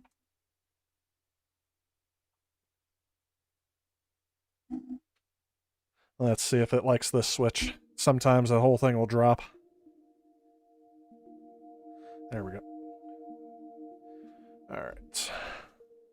Go directly to Wii U menu. Whatever. Hey, there's my... That's the me that it created when it scanned my face. Oops. Okay. TV only, so we're not going to use the gamepad at all.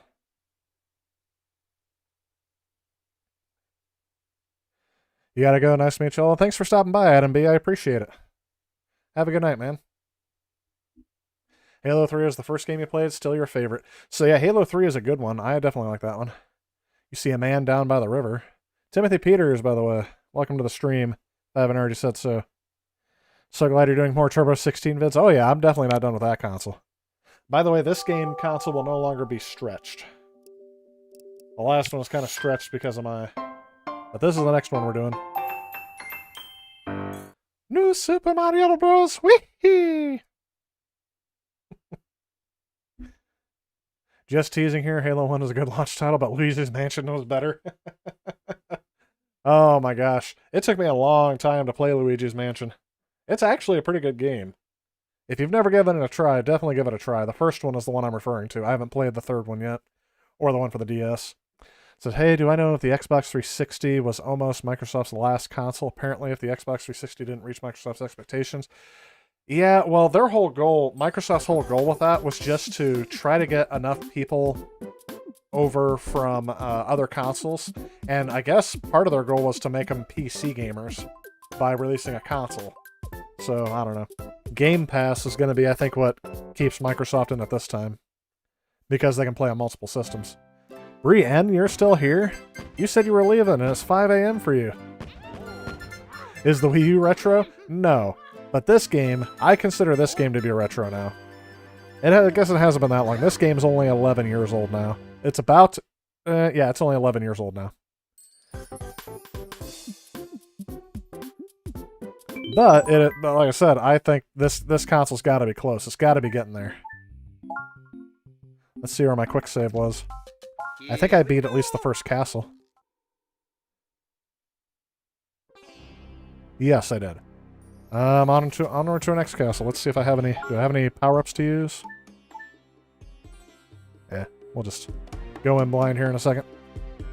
Oh yeah, and I gotta stare at this screen because the screen in front of me has a delay. Make sure I catch this on here. You got a Neo MVS-X for Christmas. Really, what is that? Is that a new version of the Neo Geo? Oh, you said MVS, so that's the arcade version. I can see that. I can see getting into something like that. Luigi's Mansion 1 is a classic. Luigi 3DS, just so underrated. Luigi's Mansion 3 is the best game so far. I'll have to keep an eye on it. I wanted to get it last year, but I don't know. It just never entered my collection, I don't think. Wii U's not even close to being retro, no. But we're playing a game on it, so why not? Still here, yes, you're just an irresponsible man-child. Never owned a Wii U. Well, keep in mind, this is not the Wii U game. This is the backwards compatible Wii title. So I'm playing it on the Wii U, but it's being upscaled to HDMI natively through the Wii U. It's like the arcade one up. Okay. Can you put your own games on it without hacking the hardware? That's the only thing I don't like about the... Well, I don't want to say I don't like. I think that's the only drawback to the... is there a secret back here? I thought there was.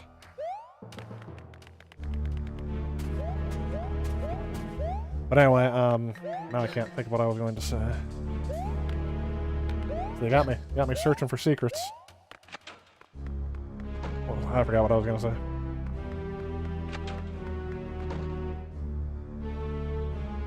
There's like 50 games. Oh, I was going to say the drawback to the biggest drawback to the arcade one-up cabinets that I think, yeah, I'm not going to be able to get half of these.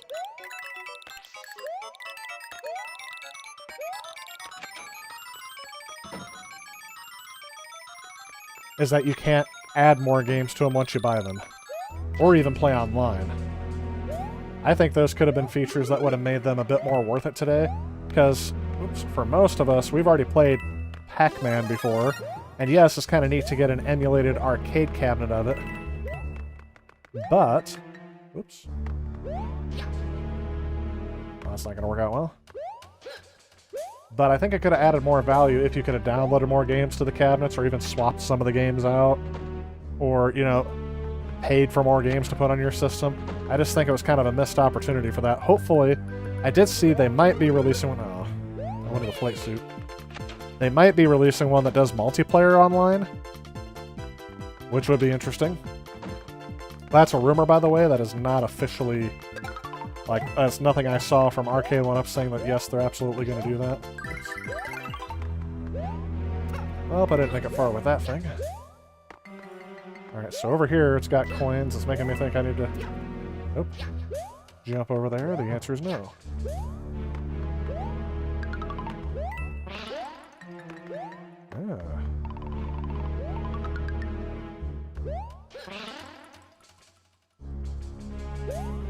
I think out of all the characters in Super Mario, Kamikoopa is my least favorite.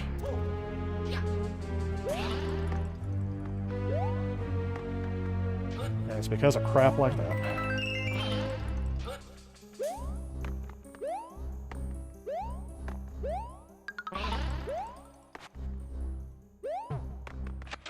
Haha, made that one through. The reason that got me wanting to play this game to begin with was the fact that I was playing, I played Super Mario Bros. 3, I played Super Mario World, I played 64 on here, and I had played Sunshine and Galaxy, so I figured I might as well keep going with these.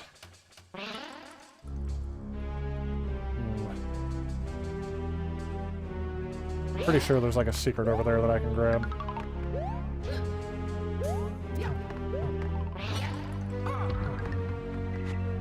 I don't know what that is, but okay.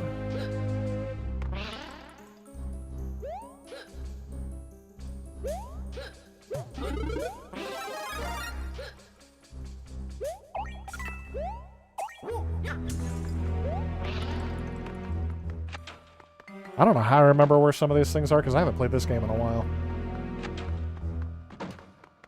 So, oops. Nope, wrong way. I like how they have to... I wonder if even like Miyamoto was like, you know, some of these gimmicks we don't have to add into every game. Did they have to add in motion controls to this 2D side-scrolling game? They didn't. People would have been okay if they didn't. Keeping in mind, this was the game they thought older generations that loved Mario games would share with their kids. And play it with them and play as a family. And then they added in those, I would personally say, not very good controls. I'll have to wait for that thing.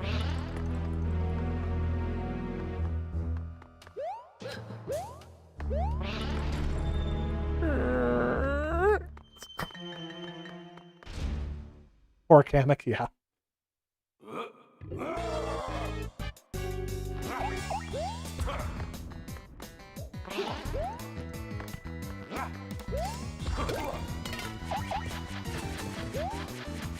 And yeah, I do agree the Wii U doesn't have as many good exclusives as they used to. It used to have some pretty good exclusives. Mario 3D World was one. But unfortunately, that's one that's going to be out again on every system because they just have to port everything from the Wii U. I think that Nintendo is going to try to erase the Wii U from existence by porting every single possible game from it so that they can't get it. But there's going to be one game that is always exclusive. I don't see it coming to the Switch anytime soon, and that's Devil's Third. At least one game. There's more, I'm sure. But every other game's getting a port to the Switch. I think in an effort for Nintendo to say people will stop trying to collect for the Wii U, but in essence what they're doing is I think they're going to create a hot collector's market for the Wii U in the future because it's going to be one of those things that nobody bought, nobody owns, and it's going to become highly sought after and collectible after that. Star Fox Zero, yeah, that's one that hasn't been. Why didn't they fix Star Fox Zero and put it on the Wii U? It's called Star Fox Zero for a reason. Yeah, I did buy Star Fox Zero for very cheap, and I did find out how they ruined it because it looks so darn good. It looks so darn good in the gameplay videos and the demos. It's messed up by the controls, and that is a rare misstep by Nintendo to screw up the controls. Oh look, I'm firing ice balls in the desert. Woohoo! Sorry, I don't know what that voice was from. Oh yeah, this is what I need. Come fly with me, let's fly away.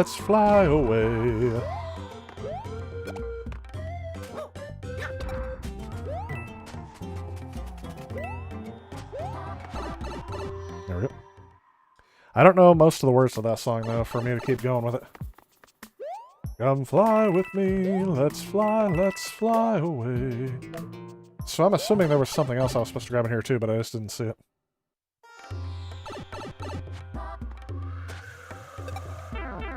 What? Oh no! You ever notice how close Mario and Jar Jar Binks sounds? Think about it.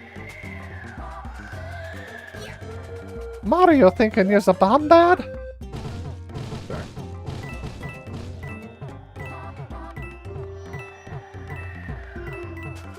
Maybe it's just my personal impressions of the two that sound very similar. Oops. Thought there was a way to get up there without the flight suit, but maybe not.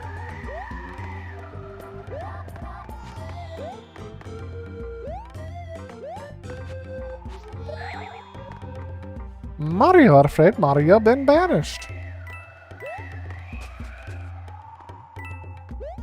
Anybody think they're gonna try to make good on the Darth Jar Jar fan theory in a show like The Mandalorian? I mean, they can't. I mean, they can do whatever they want, but I don't think the fans would actually stand for that. Whoops. That would definitely not make George... That would make George none too pleased, that's for sure. He doesn't like the people try to... Oh, yep, and I'm missing the flight suit. Yep. Can't grab that one. Oh, is the flight suit over here? Wait a minute. This just take me back? It did.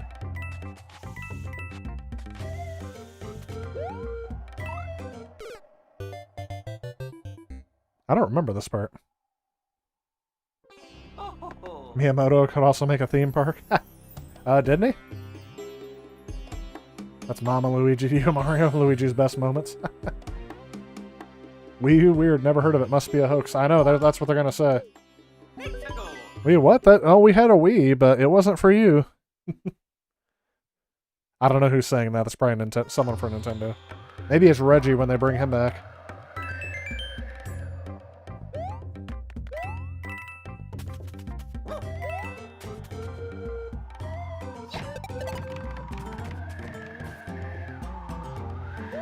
So the answer is no, that did not take me back. So you guys see when I'm jumping like that? I am not meaning to.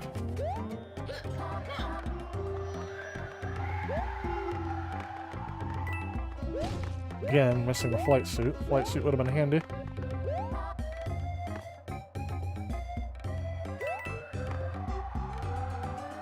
Why is that guy having a hard time climbing in the direction the wind is blowing? They're just trying to make it difficult for me. I imagine in every game planning meeting where they're trying to make games for Nintendo, they're like, okay, how can we make kids die at an earlier age from stress? And then that's what they make the game with.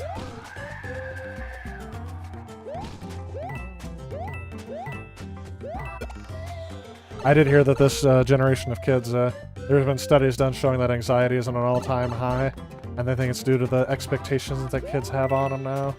But nope. It's because of the video games they play. It's making them anxious. Mario time.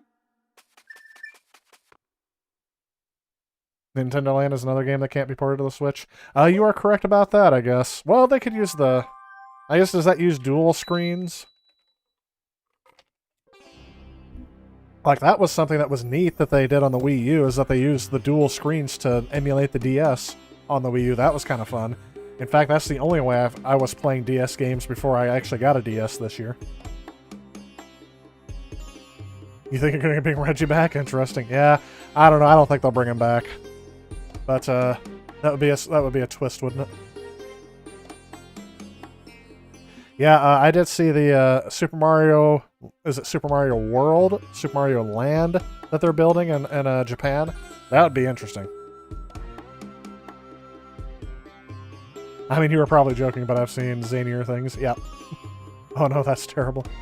Zombie U is so bad, it's because of the Wii. It's on the Wii U. Oh yeah, the study that is. Yeah, I mean, it's true.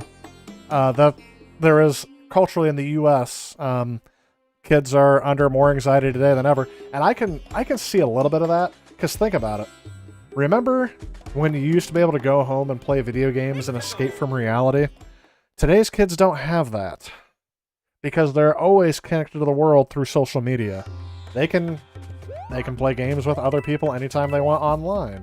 So they'll have a bunch of their classmates will be playing games online. But if you're like one of the social loners like I was back then, I would have a lot of anxiety because I would be like, well, I don't have any friends to play with online. So it's one of those things that I'm kind of making up for now. Hey, Yoshi! Come on, turn to Peaches. What? There we go.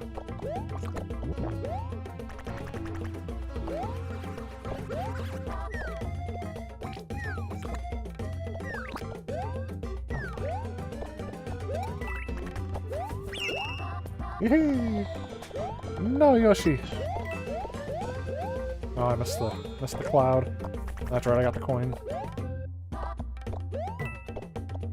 You know, I think there's several things you can attribute to it. There were some suggestions I put in that study. Part of it is, yes, social media can increase social anxiety, but they also talk about how in adults, we have been suffering, and they called it brain drain. Because, like, times when we used to get a mental break, adults aren't taking that mental break anymore. Because they can always be on their phone. So, for example, when they go to the bathroom, that used to be a mental break. I mean, yeah, you could read in the bathroom. Some people take magazines or books in with them. But now, most of the time, when you go to the bathroom, even at work, you're not getting that mental break that you used to get. You're actually just... I mean, sometimes I'll even answer emails in there. Or phone calls. Yes, at work. So, I mean, that's just one of the things that, you know, some of these unintended consequences of technology that we have. And I've read some of these studies. I'm not saying that I know the cause of everything, but I definitely find it interesting. What are some of these unintended... Ooh, didn't want to do that. What are some of these unintended consequences of the tech age that we're living in? There we go, I get that at the very end. And what are some things that are lost because we have technology? So I have to think, growing up with technology, like I said, my niece and nephew had to do it, so I'm trying to think of their mindset. From their mindset, there's never been no such thing as an iPhone. And for the most part, one of them remembers the iPad coming out, the other one does not.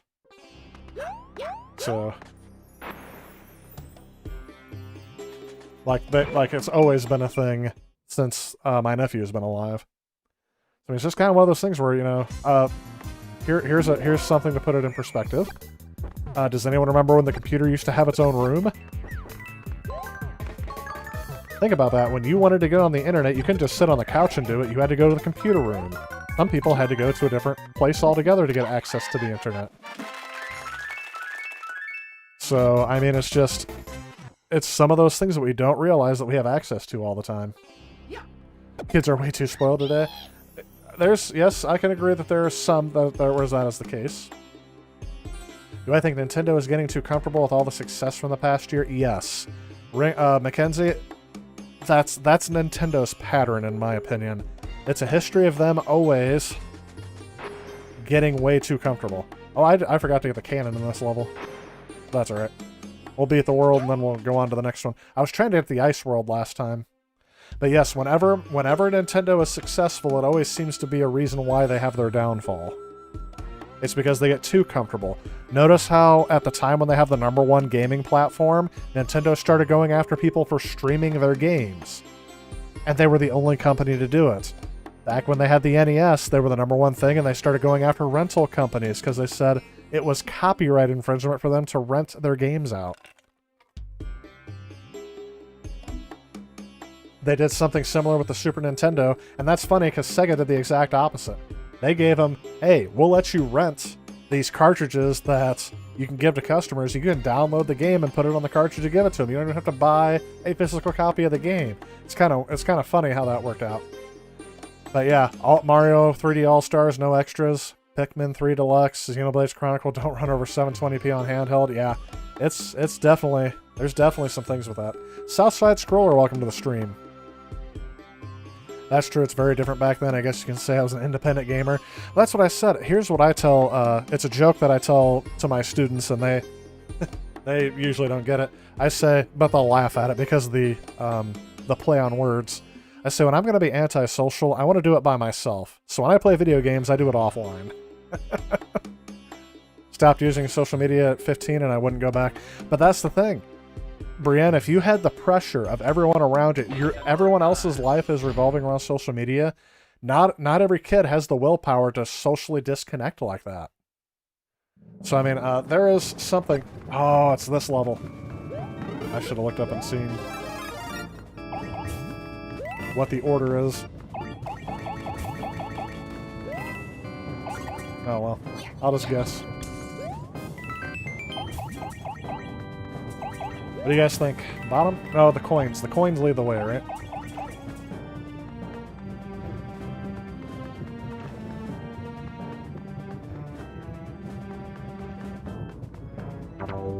Nope. The coins did not. The coins were misleading. But I got the star coin.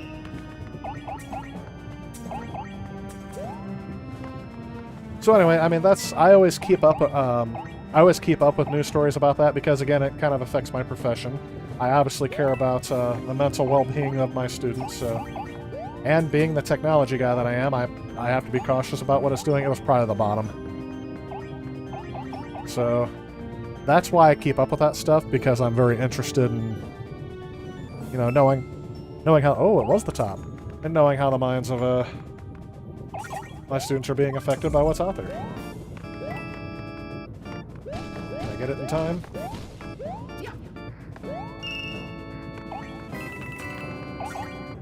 Well, I can't go that way, and that's probably the way I needed to go.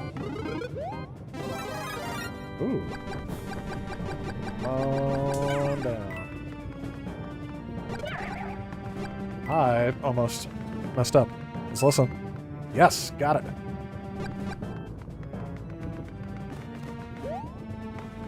Of course, one thing I'm very fond of saying as well is how resilient kids are, and kids are very resilient. I died at the same time because this darn thing flipped it. That's one thing I've been very encouraged by this year, is just seeing how resilient some kids have been through all this. Adults too. I think that's one thing I've tried to focus on this year, is how this year has positively impacted people, made people, like I said, it's one of those things to where, I gotta go through all that all over again. That's gotta give me time to get some more things off my chest. Oh, wow, I thought I had it down, but whatever.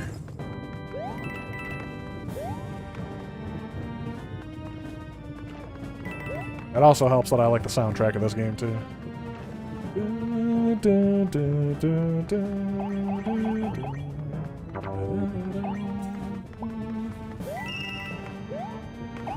I remember the first time that happened and it started speeding up, I freaked out. After years of playing Mario games where it never sped up in an auto-scrolling level like that, I thought to myself, well, like, wait a minute, I heard that sound, does that mean it's going to kill me right off the bat if I can't keep up? Top one, right? Is it the top? I can't remember. Pretty sure it's the top. Too much talking, I guess. But anyway, enough about that. Back to the video game side of things. Yes, I do think Nintendo is going to get, whoops. Nintendo is going to get way too comfortable with their position. And, I mean, in the end, Nintendo will probably eventually come out stronger, but it is the bottom, right?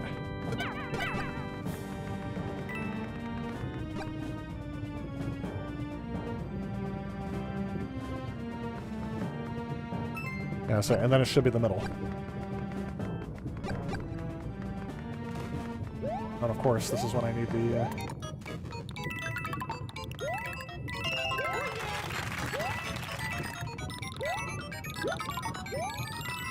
Oh, I barely made that one. Just within a half a second.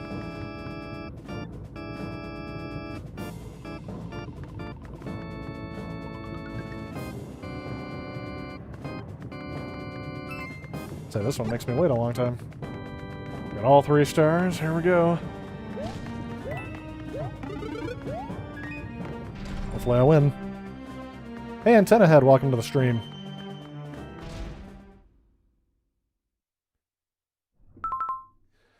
Let's see here. Interesting for sure, because it's going to indicate where we're going as a society, the youth will govern. Yeah, that's another thing too, is I did see there's already been studies about if there's going to be a learning loss from kids that have been remote learning or not participating in remote learning.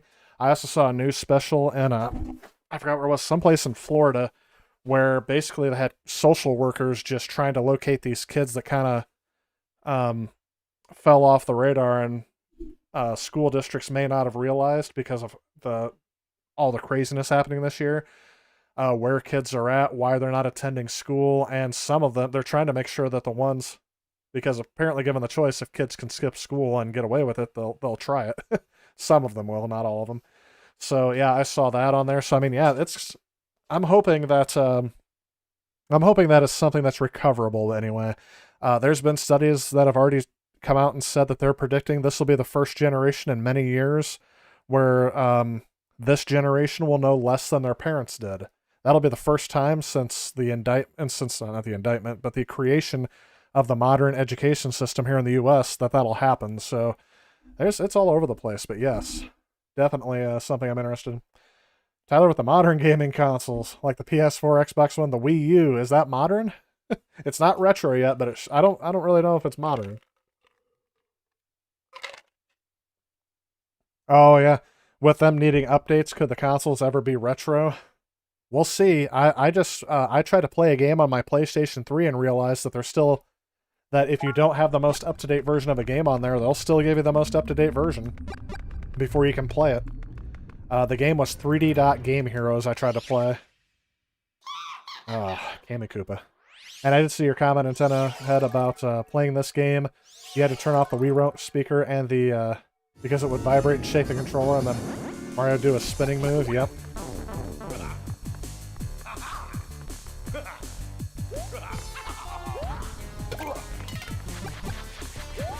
So the goal is to stop him before he goes back up the tube.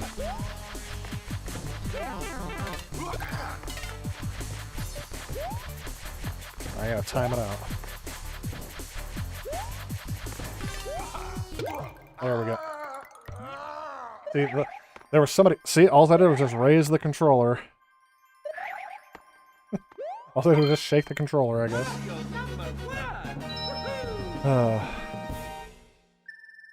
I was heading out. Jet Streamer. Got a crash. Hey, happy New Year, by the way, Jet Streamer. Thanks for joining me. Last stream of the year for me. Oh no, 2021. Yeah. Mario 3D World on PS4. Best meme of all time. I didn't even see that. For some reason, 2021 has always been a futuristic year. Well, yeah. Here's the Ice World. This is what I tried to get to on Christmas Eve. So this will probably be what I end this stream with. We'll let that play for a little bit. Dry Bones didn't stand a chance. Right into the lava. Yep. I saw that too earlier. The future is too near and I don't like it. Well, hey, 2020. I remember thinking 2020, everyone's going to make that joke. Oh, we have clear vision for 2020. Freaking nobody is making that joke this year because it's all about the pandemic.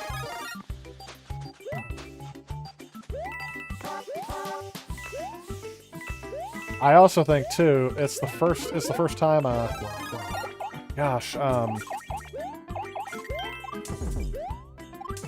it's also the year where a lot of people have... I've kind of been making the observation here, and one of my friends doesn't like it when I do it, but I'll make it anyway. My observation has been, does anyone think it's ironic that in a time where everyone is getting offended by so much and some people say that we've kind of lost our ability to laugh at everyday things, that we're suffering a worldwide health crisis when laughter is the best medicine? It gives you something to think about. There might be something to that. Any thoughts on the supposed KFC console? Oh my gosh. Yeah, you knew it was cursed when Barbara Walters didn't say it. I actually just saw a meme too before I forget about some guy was filling up his KFC bucket with soda at KFC. Whoops.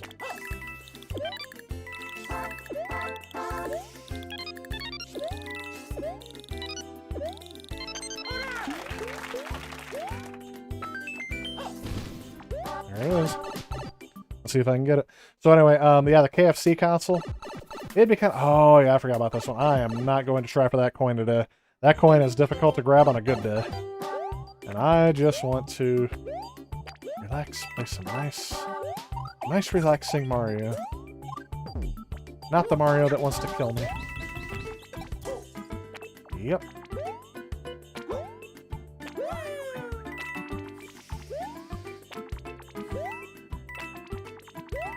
I'm supposed to be on my belly, but I really don't like that move. There it is. Just trying to beat it. Mario time. Thanks, Jeff. Now you want some chicken? Yeah, I'm kind of getting there, too. I ate dinner at a decent time. I don't need a snack. I can probably afford not to go with a snack tonight. People made the Clear Vision joke in 2019, but got bored of it by 2020 started. Oh, they were making that joke back in, like, 2012. Are you kidding me? There were memes about that all over the internet, jokes about all over the internet. Can't wait till it's 2020 to get that 2020 vision. And nobody saw what this year had in store for us. Absolutely nobody. Maybe China. But no, I'm kidding. I'm kidding. And again, I just said, you know, have a sense of humor about things. Let things go. And things aren't always as bad as they seem if you have a sense of humor. One thing you do like about Nintendo right now is that they're not censoring my niche Japanese games. Oh yeah, unlike Sony. Yeah, that's why I said that's another thing too. They've been doing that for a while though. You see the connection, T-Tech Trem? My feeling is not good with 2021, but the good side is Among Us will get an update. Nice. Much as you hate this year, it's kind of cool. We're living through a historic event right now. Absolutely. I mean, that's something I said around 2009. I'm sorry, 2007 when the housing crisis hit and I couldn't get student loans and I almost got kicked out of college because of it. They told me basically I had until the end of the week to get money for college or they were kicking me out. I thought, at least I'm living through a historic event. I don't know, maybe I'm getting too old and I've lived through too much. I'm like that old guy who they'd never explain anything about in the entire, not that I expected him to, among other things they never explained in the sequel trilogy. They never explained what Max von Sydow's character was in Star Wars. I've traveled too far and seen too much. He never comes back. And he dies very quickly. Excuse me, it's the KFC console. The C is dropped so the RAM can achieve 4K teraflops and run Crysis at 30 frames a second. But my question is, does it fry chicken? That heat sink's gotta be able to fry chicken. If not, it can't be the KFC, or at least make the biscuits. Ivy had the same. You've had the same. I've had the same thought. Okay, I have certainly thought it. I want chicken, but Ohio has a curfew and can't leave until 5 a.m. Yeah, I think Illinois is supposedly having something like that. But I don't know. The businesses around my area are at odds with our governor and even our law enforcement agencies. Like when they did when they tried the first extension of stay at home and shutting down businesses and forcing people to wear face masks. My area, our district attorney stated publicly that nobody needs to worry about going to jail if they don't follow the rules because they didn't agree with the governor. So that's been kind of going on in my area. It's been a political battleground. Yeah. You're dead.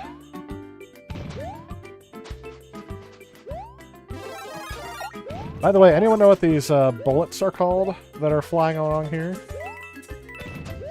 I've made this observation several times. One of my friends calls them bullet bobs.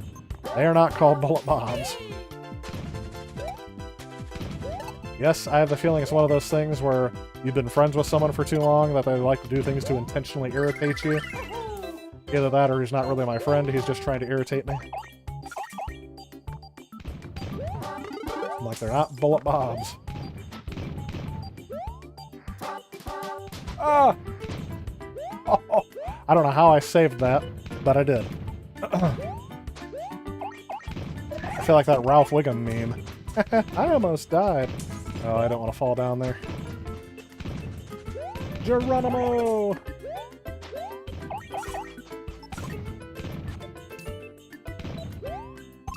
What movie is that from? Well, Robin Williams, it can't be the first Aladdin because Pocahontas came out after it. But I remember, oh, right in the kisser. Yep, that ain't gonna happen. Concern it.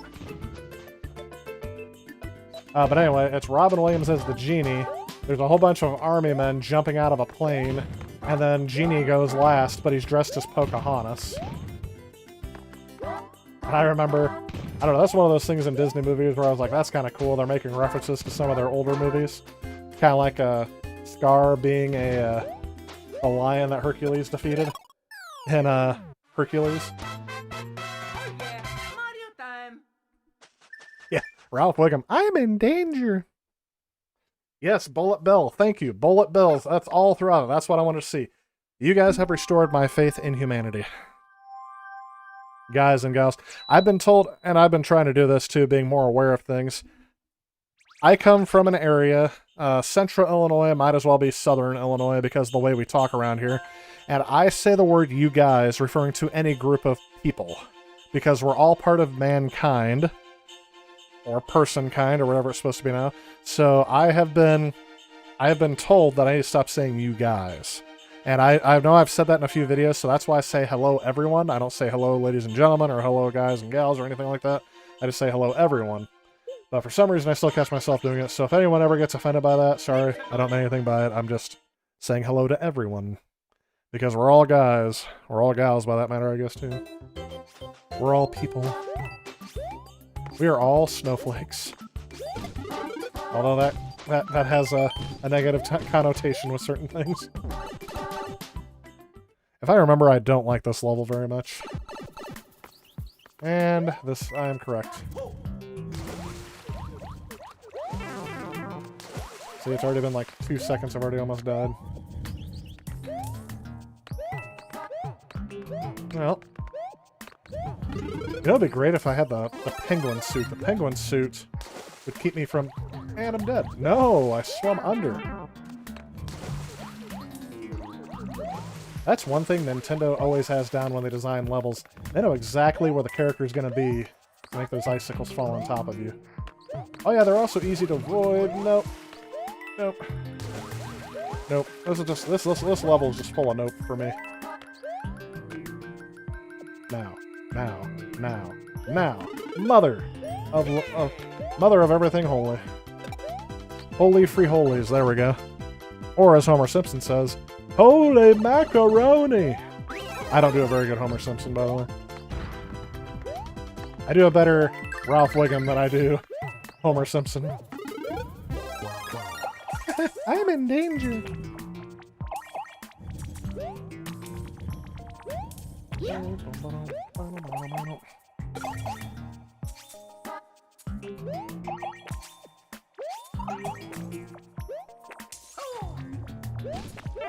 What?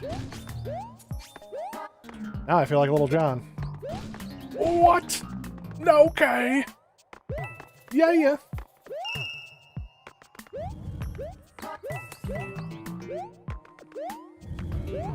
Oh.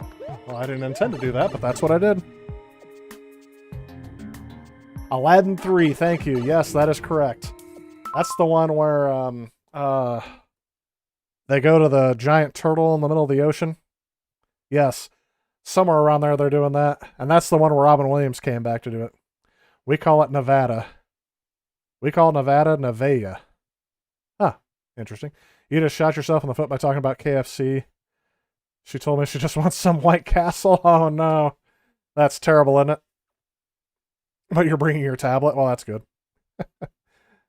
Nobody like ice physics in the video game? Yep. We are all snowflakes. We melt into a puddle of sadness. Oh, Brienne, that's so sad. I'm sorry. I was told at work by someone this week to stop saying Merry Christmas and say Happy Holidays. Yeah, and see, that's the thing. I will say both. But I will always default to one that I'm more comfortable with. Because, again, that's from my culture. So I don't think it's culturally insensitive to wish someone something like that. I know some people do, but that's why I will always correct myself, and I'll be respectful about it. But yes, I was told that too working at a corporation back in the past. But again, in the community I live in, our culture accepts... Really, we do. I think my community, I said my culture, but my community accepts all cultures, and we're very... I can just say it at that. Accepting, but we'll always default to our own, and we'll say, hey, we're sorry if it offends you, but that's part of our culture. I think that's the thing is that, you know, I think everyone should be culturally tolerant of everyone's cultures and just be like, okay. That's what I said. At a time where you're more offended by everything, where people are more offended by everything, it kind of goes back to that. Treat people decently. I mean, those, just stick to the universal truths. Treating people decently and honorably and things like that, and being respectful of other people's cultures and sayings. That's about all, I think that's all that something we all can do, and all cultures kind of believe in. Mario time. Forbidden donut. Yes. Forbidden donut. I probably do that one better than I do anything else. Cold take. Ice levels are worse than... You know what? I will say one of my worst... I'll say one of the things I like... Whoops. That I like least in video games is when they block out part of the screen as part of a game mechanic. Mario games are guilty of this too, but I don't like it when that's part of the challenge. Oh, you can't see part of the screen.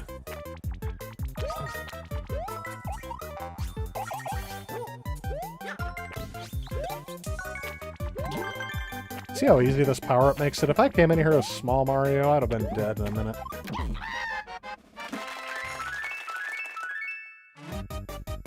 Yes, and reverse controls. Oh, whoever thought that was a game mechanic. Let's make forward, backwards, and backwards, forward, and you can't change it. That's every game designer. Hey, Savage Duck, welcome to the stream. What about sewer levels? There is a sewer level in Tenahead that kind of reminded me of it. In Donkey Kong Country, where you drop into the sewer, and it actually... Ooh, do I want to go to the ghost house or go to the castle? Let's go to the ghost house. I think the ghost house is how I get to the canon in this world, too, if I want to try getting there. But this is seasonal. This is the one I tried to get to before. This is one of the reasons why I started doing this. Blood Ice's levels are pretty, but it's not slippery. Yeah. Hello, I'm Krusty the Clown. Yeah, I can't do that. You do a pretty good Krusty the Clown impression? Yeah, I can't. I can do his, that thing. Oi. Something like that. I'm probably doing it terrible. You do like sewer levels? Yeah, but I was talking about the reversing controls. Just joking. In my area, my culture accepts everyone. Except for if you aren't Canadian, white, Catholic, or conservative. Yeah. It's a fun thing. You're working on making a game, and remember this stream is happening. Oh, cool. What kind of game you making again? If you want to describe it. I know we have some different people on tonight because this is later than I usually stream on a Tuesday. And by the way, if you guys didn't see the title card, yes, this is the last stream before I actually switch over to Sunday night streams, starting at 6 p.m. Central Standard Time on January the 10th, whatever that Sunday is. Next week, I'm not streaming at all. I'm taking a week off because I will be going back to work, and there's going to be some late nights. Let's just say that, so I'm not going to stream next week. I'll actually still be gone on Sunday. I'll be coming back home that night, so... Worst is in Pokemon. The wind levels in Ninja Gaiden 2 are so annoying. Yeah, the wind levels in here are kind of annoying too a little bit, but I agree with you in Ninja Gaiden 2. Worst is Pokemon. You have to teach someone of your party members. Stupid dumb move. Like Flash. Oh yeah, definitely. That's exactly what you were thinking, Adrian. Yeah. Thankfully, Pokemon removes all. Yeah. You know, that's the thing. I was born... I will say the people that like Pokemon in my grade level that I grew up with, in my close age group, the ones that like Pokemon were very nerdy, and it was a niche obsession. Pokemon was by the time we got to it, it was considered very childish. So not very many people, including myself, liked Pokemon coming out. I mean, there was a core group of kids that did, but it was mainly the kids younger than me. So we were just on the precipice of being too young to like Pokemon. Now keep in mind, that was not something I cared about.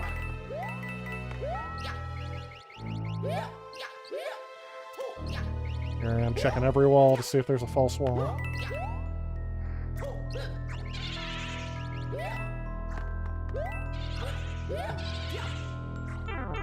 Oh, of course. I'm gonna have to check the replay of that, but I'm pretty sure I just went through the darn floor. What in the world? I'm gonna die.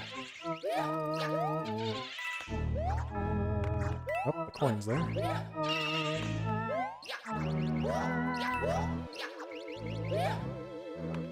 I have the feeling this door is gonna lead to nowhere. Or back to the way I came. They really like doing that stuff in these ghost houses.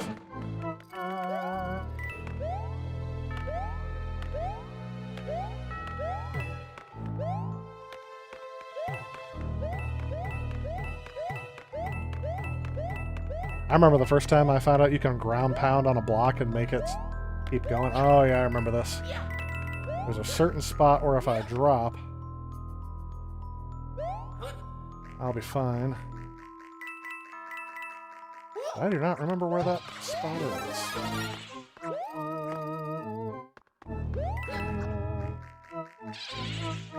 Somewhere around here, isn't it? Oh, let's just try it. Look at that. Instant death everywhere else, unless I knew where to drop.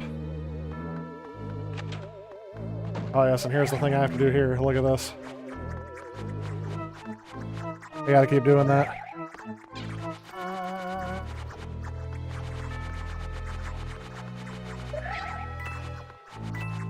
See, now I'm making the controller vibrate by doing that, or jump up and down. Oops.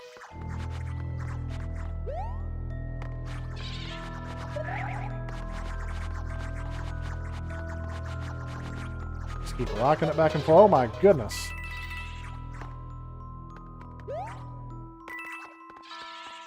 Get them all over to one side. Uh-oh.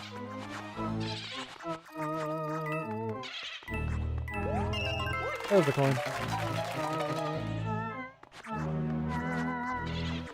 And I think the question mark boxes in here are always traps. Where's the one where it makes the ghosts like disappear for a little bit? There we go. Hopefully this... Oh, is this going to take me to the... I think this is going to take me to the cannon. Yeah, this is the secret exit. Yeah, we got the cannon in this world too. That's awesome. Oh, let's try here. You try doing a Krusty the Clown voice. Oh, you're talking about me? Hang on. I got a few comments on here. You're making VR or flat screen first-person shooter in the Rec Room called Robot Core. Okay, that's interesting. Working on a level where you shoot your way across the sports field. See, that's something that's kind of interesting. Because I don't think anyone else has attempted to do that in a game. Sewers and Fester's Quest. Oh, yeah, that's something. Didn't even see that. And I don't want to put this off any further. Thanks a lot, T-Tech Drab. I appreciate the donation. Says, thanks for the streams. Keep up the good work, bro. I appreciate that, man. And you keep up what you're doing as well. I definitely... It's been a little while since I've seen your stuff, admittedly. Been a busy year. But yeah, I definitely appreciate the donation. I appreciate you keeping up your work as well. So thank you very much, and Happy New Year. Pokemon Sword and Shield.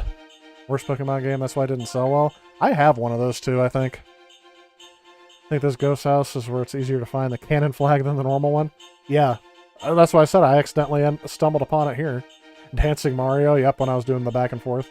Guilty pleasure years are the defending this area for 5-minute levels.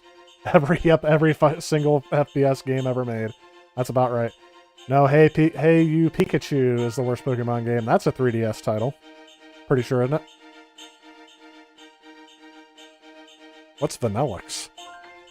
Vanillux? Am I saying that right? I don't think I've heard of that game.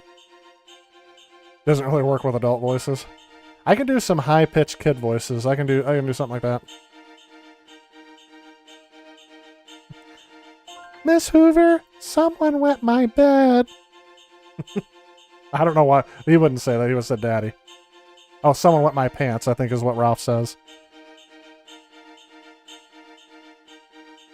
Yeah. Oh, the Resident Evil 3 remake? Did they already do a Resident Evil 3 remake? I made that joke online, but I didn't know that they actually did it. Mario Dance Dance Revolution. Oh, yeah, I remember that. I don't have it, but I do remember that. Your nephew's asked you to bring your N64 and your copy of Mario Party 2 to play on New Year's Eve. Oh, that is awesome. Gosh, I haven't played those games actually multiplayer with real people in so long, but I did play a Mario Party for the Switch online. It's okay, but it's...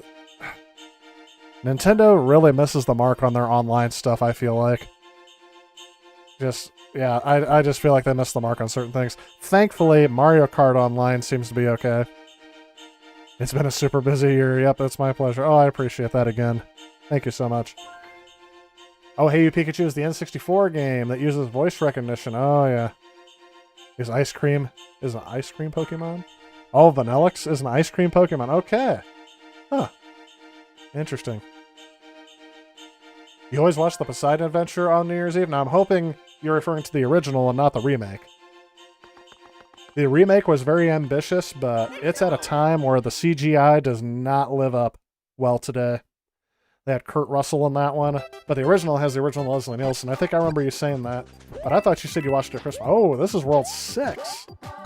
Man, you could skip half the game pretty quickly. And then World 6 takes you to World 8, so... I'm just getting there, and then I'm going to work my way back. We're going to beat World 3 before we're done here. Oh yeah, and I remember you said it was on 16mm. Man, does it take a lot to get that 16mm projector going? One of my previous bosses and then coworkers, high school principal, found the old driver's ed film that was in the U.S. that they used to show to kids on prom night, showing you what it was like to drink and drive, and they showed you these horrible, real, not faked, horrible car wrecks with people with their guts hanging halfway out, people stuck halfway through the windshields, bleeding all over the place. Like, yeah, he found that film strip, and we actually watched it on 16mm because he was able to get it in, but it took him forever. He knew how to run the projector. I had to help, and I didn't really know what I was doing, and it took us forever to get that thing going. And even still, it kept, I call it backfeeding. It was like, it would be, every time you heard it, it was like that's what a normal projector would sound like. Kind of like I'm purring there. And I spit all over the microphone. But it kept going like that every once in a while, and you'd see the frames flip and keep going. Okay, you have a manual threader is fast to me. Okay. Are they still allowed to show those things? They said they show those still to the new driver's ed students. I know that we used to have live demonstrations, but the ones that they show now I thought are way more toned down.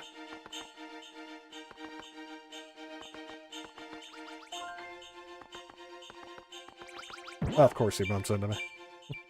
The ones they show now are way more toned down than the old ones were. And now I get to slip and slide. Slip and slide, slip and slide.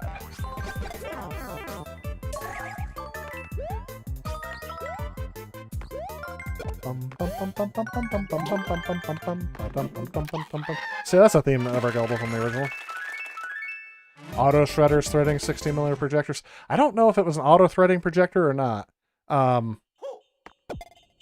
I think I know the reel automatically caught the film, but I think we had to manually thread it in. Like we had to get it started up until a certain point, and then it would automatically start going, and it would automatically catch on the other reel. This was only like 4 or 5 years ago, so you have to give me a break for not being able to recall that to the best of my knowledge. But yeah, that's when the that was kind of an interesting film to see. We watched it on our lunch break. It was only like a 25 minute film, but that was about a full reel. How much can you fit on one reel, one standard size reel of 16mm? Before you have to change the reel out. There's something kids today will never know. They'll never know having to go to a video rental store and their movie not being available. They'll also never know the fun and magic of having to read a 16mm projector. Why can't I jump off of that wall? Ah. I'm pretty sure I'm supposed to be able to jump over here. Yep. Look at that. Up to 55 minutes, 2,100 feet of film. Yeah, it's one of those things too. Measuring that in feet instead of time. I do remember seeing stuff about that. But then again, I am a little bit more familiar with 8mm. Super 8, as it was called. Yeah, I'm not gonna make that.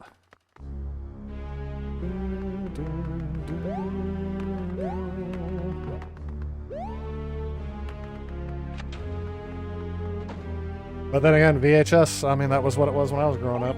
I have seen a couple of 16mm films that were converted to VHS.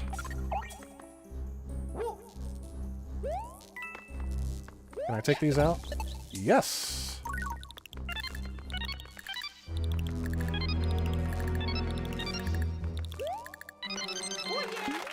Oh yeah!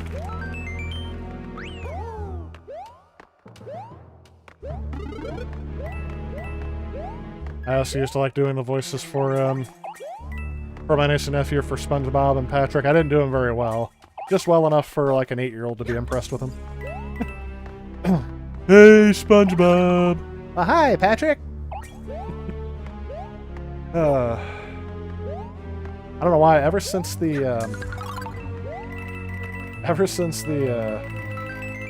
Rudolph the Red-Nosed Reindeer special came back out, I started doing like cartoony voices again. When I was working in the food service industry to pass the time, I would do very horrible impressions of Scooby-Doo and Shaggy. Like, I don't know, Scoob. Ruh-roh, Raggy. Stuff like that. I'm probably going way too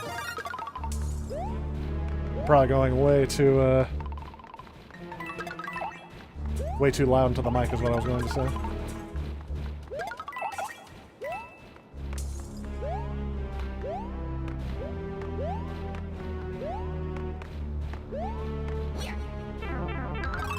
Well, I didn't mean to do that, and now I can't get the coin.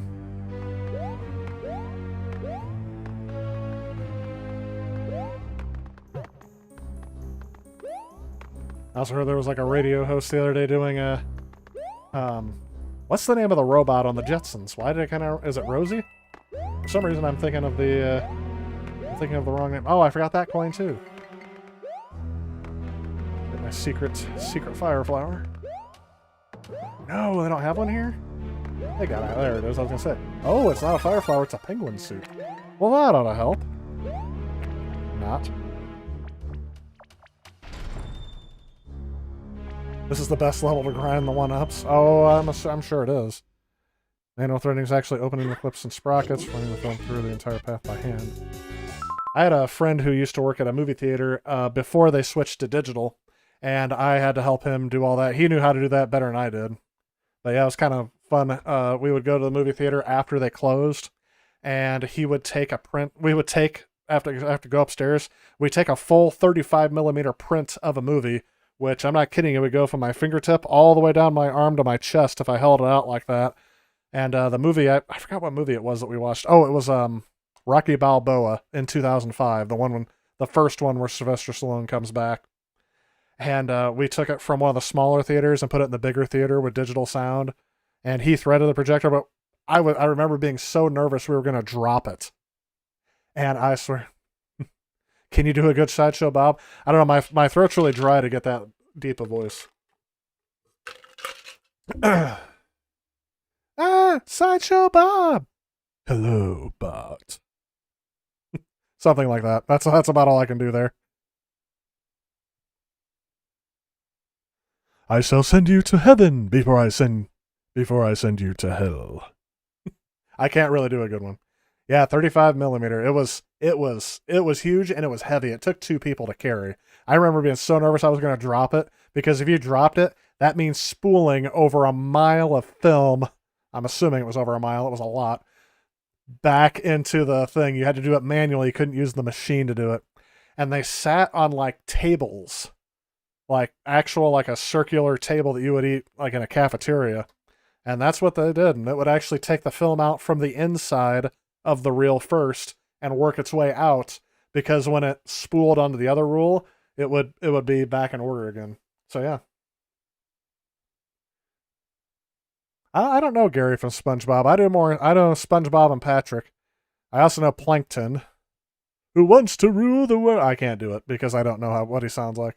Platters, yes. I call them tables, but yes, they are platters. If you guys ever get a chance, they show how they, somebody did a video showing how they, whoops. Oh, I shouldn't have done that. But anyway, I saw a video of how they thread IMAX film, and it's pretty close to what we had to do, only on a much smaller scale, obviously. Oh, I gotta go through that hard part all over again. Well, we're doing it. Why not? I think I remember this castle giving me a problem the first time I did that. Yeah, that was really cool, and that was on the verge of when they switched over to digital. I was definitely on the verge of when they were going to switch over to... Oh, I only had to use the 1-up mushroom. I didn't have to use the freezing flower instead of the fire flower.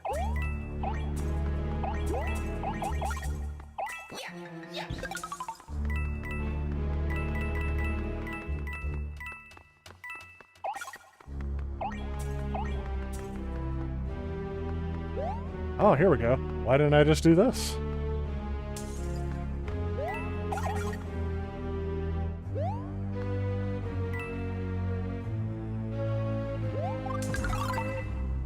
Oh, because of that. That's why.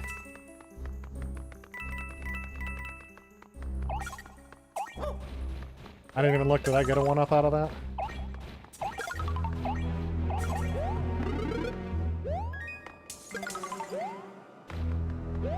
Alright, now we have a second chance of getting that coin.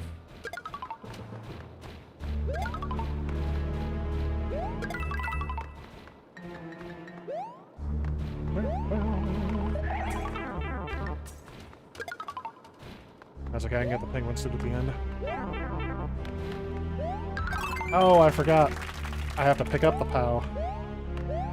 Well, let's see if I get the penguin suit now.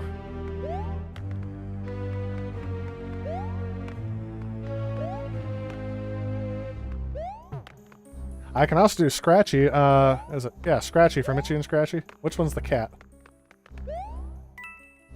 Why are you? I can't do it now.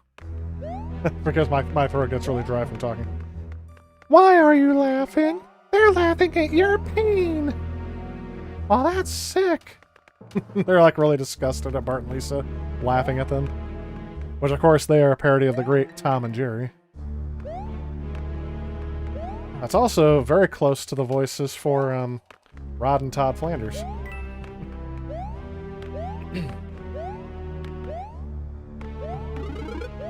Oh, it just gives me a mushroom. Well, hopefully I last more than 2 seconds like I did last time. Christopher Lawrence, 12:01 a.m.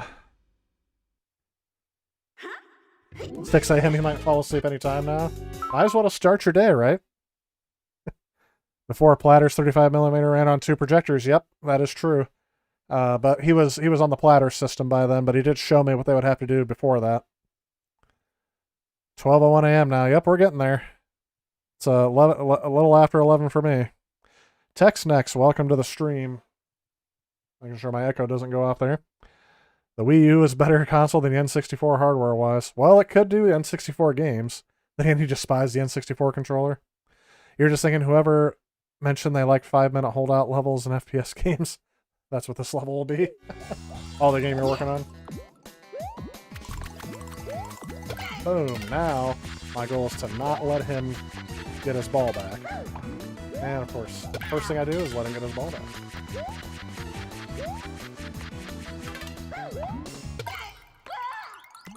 See, now that wasn't hard at all. I just had to pay attention for more than 2 seconds. He does something similar in two 16mm projectors to keep the movie running non-stop. Yep, does it have the little dot in the corner that shows up to let you know when the reels are supposed to change? It was kind of weird. I never knew what that was for the longest time. And now I've got that song in my head. Whoa, for the longest time. If you said goodbye to me tonight. Ooh, oh, I can't do it. See, my throat automatically cracked from talking too much tonight. I was gonna do the ooh, but I can't do it as high as it is in there. Not at the moment. Earlier in the stream, before I destroy my voice talking so much, I could.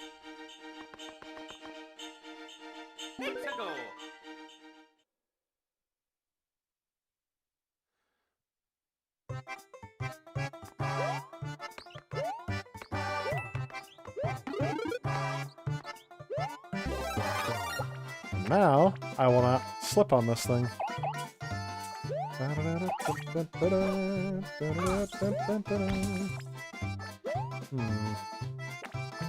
Oh yes, there's a switch thing somewhere that I'm supposed to activate.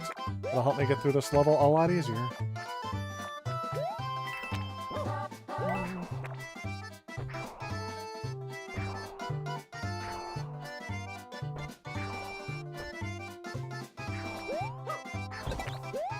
There we go. That is what they call nice.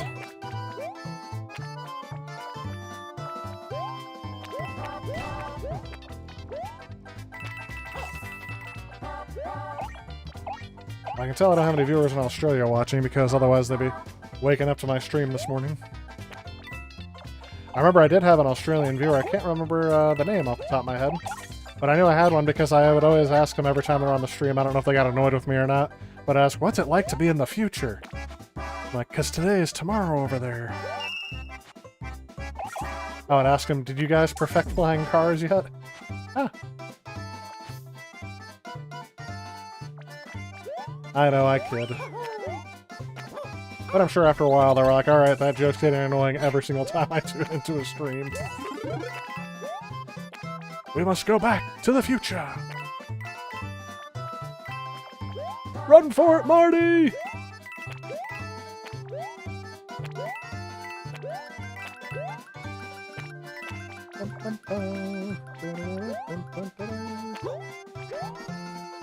Oh yes, that's what I need. Throw one of those fire thrower guys. Yes, I did it! Oh yeah, my friend who also says, who calls those things bullet bills, bullet bobs, he also thinks that Mario says Mexico every time he gets to a level instead of let's go. Mexico! This is a secret exit? Oh yes, because I have to get to the secret exit first, so. Well, you have to get going. Have a wonderful night. Well, I appreciate you coming in, Mackenzie. You were here for most of the time, too. Sorry for the late start time, but it looked like it worked out better for you. You were able to make it in. So have a great night, too, as well, and Happy New Year. Least favorite level in the game? Yeah, I don't care for it much, either. I could just skip to World 6, but I wanted to play the Ice World levels. Because it's seasonal. Do you has Pokemon Mini? A Pokemon console with boasts a bunch of minigames. I do not. I know you're showing your age, but does anyone remember going to drive-in theaters? Oh yeah, we actually still have one that I'm pretty sure did pretty good business this year. I'm pretty sure that, yeah, there's still one in operation in my area, so yeah, I went there as a kid, and we saw the movie Armageddon with Bruce Willis and, what's-his-face, Ben Affleck, Michael Clark Duncan. I mean, they had a whole bunch of A-listers in that one. I probably should have done this earlier, but no. Come on. I am really upset for missing. Oh, there it goes. Mother lover.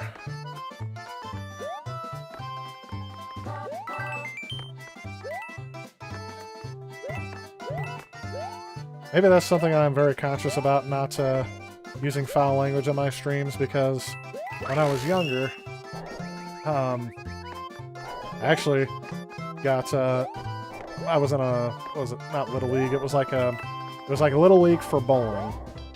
So yes, I used to bowl a lot more as a kid. I was never any good at it. So of course, after a while I started getting very frustrated with the game, and apparently I had a bit of a potty mouth back then.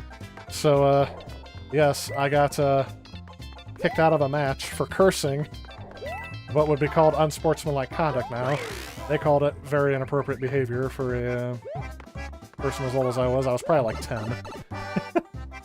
So after the 10th gutter ball in a row, I'd say something like, golly gosh gee darn, or something like that, and they would say, you can't say that, you're out. Oh yeah, Mario time. Silence, Earthling! My name is Darth Vader. I'm an extraterrestrial from the planet Vulcan. Oh yes, great movie. I can quote that movie all day.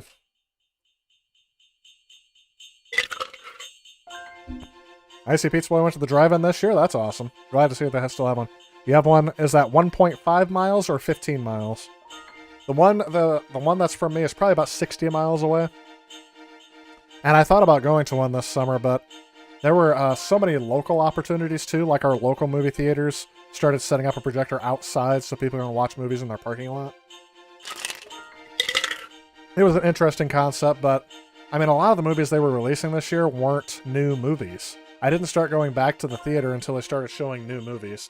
I saw Tenet in theaters, and I saw, oh, I can't think of the name. I'll think of it here in a little bit, but it's the one with Russell Crowe, Road Rage movie. Can't think of it. It's out on streaming now. but I actually saw that one in theaters. What's the most obscure, not well-known console you wish you had? Is the Fairchild Channel F? Is that an obscure enough one? I can think of another one off the top of my head. The Apple Pippin, which was Apple's game console. Those are two that I really wish I had. The Fairchild Channel F probably is well-known because it was the first one that had interchangeable cartridges. 5 miles. Oh, okay. So you have one 5 miles away from here. That makes sense. Unhinged. Yes, thank you. With Russell Crowe. Yep. I enjoyed that movie. My friends didn't think I did as much. Actually, I'll say this. I enjoyed the movie up until the ending.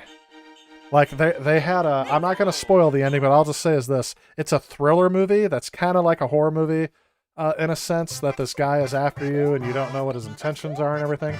But here's the rub with that.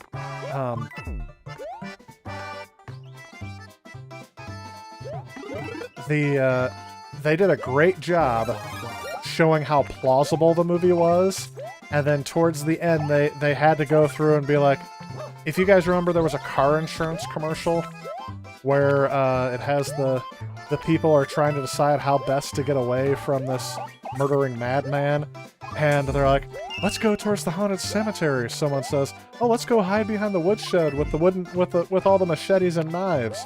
And then one of them points out and says, guys, why don't we just go for the running car? That's what the movie devolved into by the end. I was just like, okay, so now they have to get him in a one-on-one confrontation with this one person, so I hope I'm not ruining anything if you guys have seen it. But I loved it all the way up until the ending when they cheaped out and they basically made the typical horror movie ending where they're like, oh, we gotta get to this typical ending somehow, so... Otherwise, I thought it was very well written up until that point. Now, my friends all thought I was crazy. They were like, that was like, that made you not like the movie? That was one of the best parts of the movie. I said, yeah, but how they got there was very... Oh, no. I should have been paying attention. Oh. Last indoor movie you went to was Star Trek The Motion Picture, November 2019. Whoa, they brought that back? I would have saw that in theaters. Actually, my friend and I watched all of the Star Treks this year. He had not seen all of them. He had never seen the first one. And after showing him the first one, he's like, that movie wasn't so bad. I'm like, well, the first time you see it, maybe not, but after that, who knows? The Pippin only had 3 games for it. I thought I had more than that. But you could be right. It was a very limited thing. Pippin had Bungie's first FPS game, Marathon. I remember Marathon. Yep, my teachers didn't like it, that somehow I was able to get it on the school's Mac, and I loved playing it on there, because I didn't have a computer at home. I definitely didn't have a Mac. The Apple Bandai Pippin, yes. Apple made a video game console, yes, so that's the one that's most obscure. That's one I wish I had. It'll happen eventually. It's like Michael Myers chasing you down at his own speed. My friend and I make fun of that all the time, how he always like slowly walks to the character and somehow ends up ahead of them as they're running away from him in terror. That's not entirely what they did, but it's kind of like that typical kind of horror movie thing. Like, there's a point in the movie where I can tell you that it seems like they've outsmarted this guy, and they could easily get away, but instead they put themselves in an easily trappable situation that obviously is not going to work out for the greater good. And it does. It's bad for him, so. Yeah, I really didn't care for that part of the movie. But up until then, I mean, really, it was very plausible, and there's a couple of shocking moments in there that I thought was kind of crazy. But I don't want to ruin the whole thing for you. Just let you know, just watch it, knowing that I was disappointed in the ending. So if you're watching it like, man, this is good. Man, this is good. I have no idea what you're talking about. Just wait till the ending. See if you saw what I did. LGN is worse. Did LGN make a Halloween game? I know they made Freddy Krueger. And they made Friday the 13th, didn't they? It was Rosie, so yeah. Sorry, OXO. A little bit delayed, but yes. I thought it was. Sorry, we hear your pancakes, Mr. J. I don't do a very good Rosie either, but I just like the thing on there. A radio host talks about it all the time and makes very inappropriate jokes about Rosie and George Jetson. Pippin has a very slow racing game slower than Spirit of Speed 1937 on Dreamcast. Should watch ladder wrestling matches. They move. So, oh, yeah. I saw one of the last pay-per-views. What was it? Ladders, chairs, and tables. What do they call it? Turn and throw it this way. Yep, I needed the penguin suit for this. Oh well. I did see that, and yes, I do think that they climbed the ladder so slowly. And then, of course, so the other guy can all of a sudden come out of nowhere and pull him down. That happened a lot in the last match I saw with that for the title. I don't know if that was the last match, but I watched the first two Indiana Jones movies recently. We watched Raiders of the Lost Ark in theaters because they brought it back for a day. We also watched Ghostbusters in theaters as well over the summer, which is pretty neat. You like the first one, but the second one's kind of boring? Oh, the second one has the... I think the second one's story is not as strong, but I think they wanted to shock you with how dark it is, and they thought that was going to be the draw in. It's one of Steven Spielberg's movies where he really does put substance over story. He doesn't do it very often, but a lot of his movies have a strong story and the spectacle behind it, so I think that's what separates him out from some of the other movie directors. Desert Bus is worse. Yeah, well, Desert Bus was never officially released. It was a ROM dump because they never officially got the game out. Your friend gets mad at those moments in slasher movies when people, yeah, Trip, get up. Yep. Seen E.T. in 1982, you fell asleep and you were 4 of them. You know what, IC Pizza, I'm glad you mentioned that because I didn't want to be the first one to say it, but I did not like E.T. as a kid. I thought E.T. was kind of a neat character, like the character I liked, but I thought the movie was so boring. And I don't know, whoops, glad I didn't follow through with that.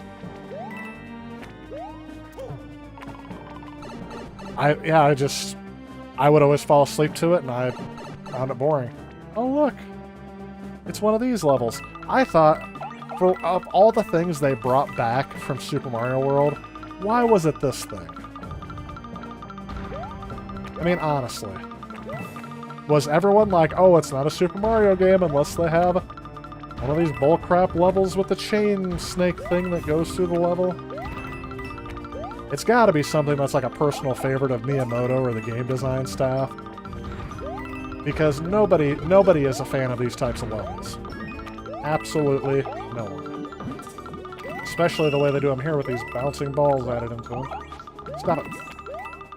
Stop it. Stop it. Stop it. Sam, yep, and now I'm gonna die. See, there it is.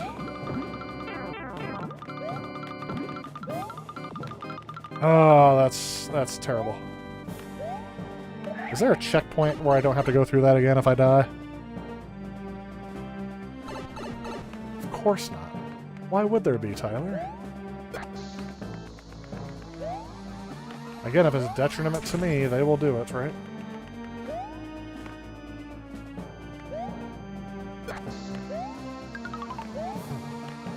Well, I'm gonna blow all that up.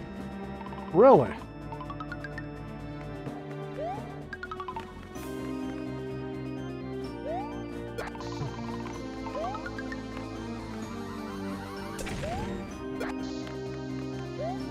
There we go. I don't want to... Oh, I still gotta go through one of those bull crap things anyway. Or boo hockey. That's gonna go so quickly. Sure, there's some secret area in here. And yes, I can go for that question mark box, but I'd rather not die right away, so I'm just gonna wait. Oh yes, and the lovely move that it does here of just going around in a freaking circle. I'm not going for that question mark box. I die almost every time I do.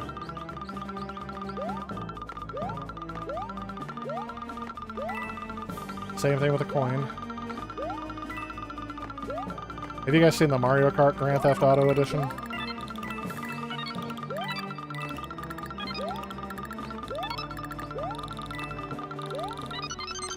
Oh, I got it. Well, somehow that doesn't break this off.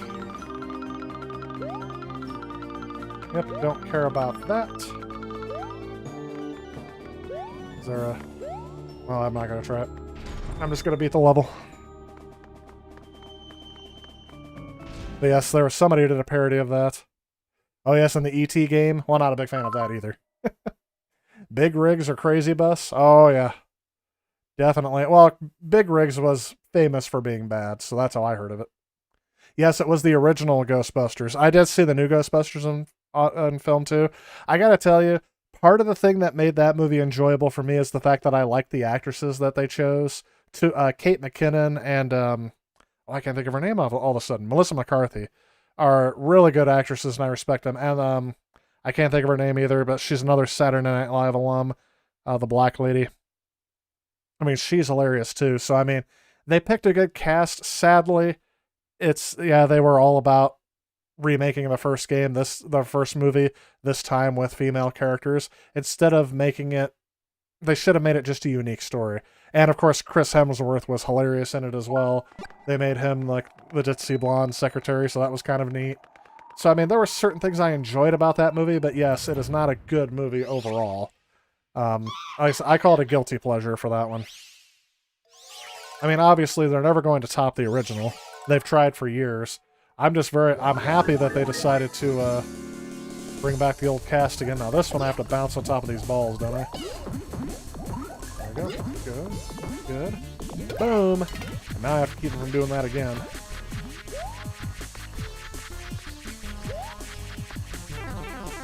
Oh. What do you think? Do I jump much? Alright. 1, 2. Should be over here. Should pop up. There it is. See, not hard at all. Mario number 1! Yeah, they weren't quips. I'm sorry, I just read a Savage deck, but let me get caught up on this. You have Roger Rabbit on Betamax. That ball was trolling. Yes, it definitely was. These levels do give me anxiety as well. I just the best way is just to plow through it as quickly as you can. You watch Roger Rabbit at your local cinema. I couldn't watch it at the cinema. I was too young. But we had it on VHS, that's for sure. My parents did not adopt Beta. They definitely they were a late adopter of VHS. They wanted to make sure they got the one that was going to last.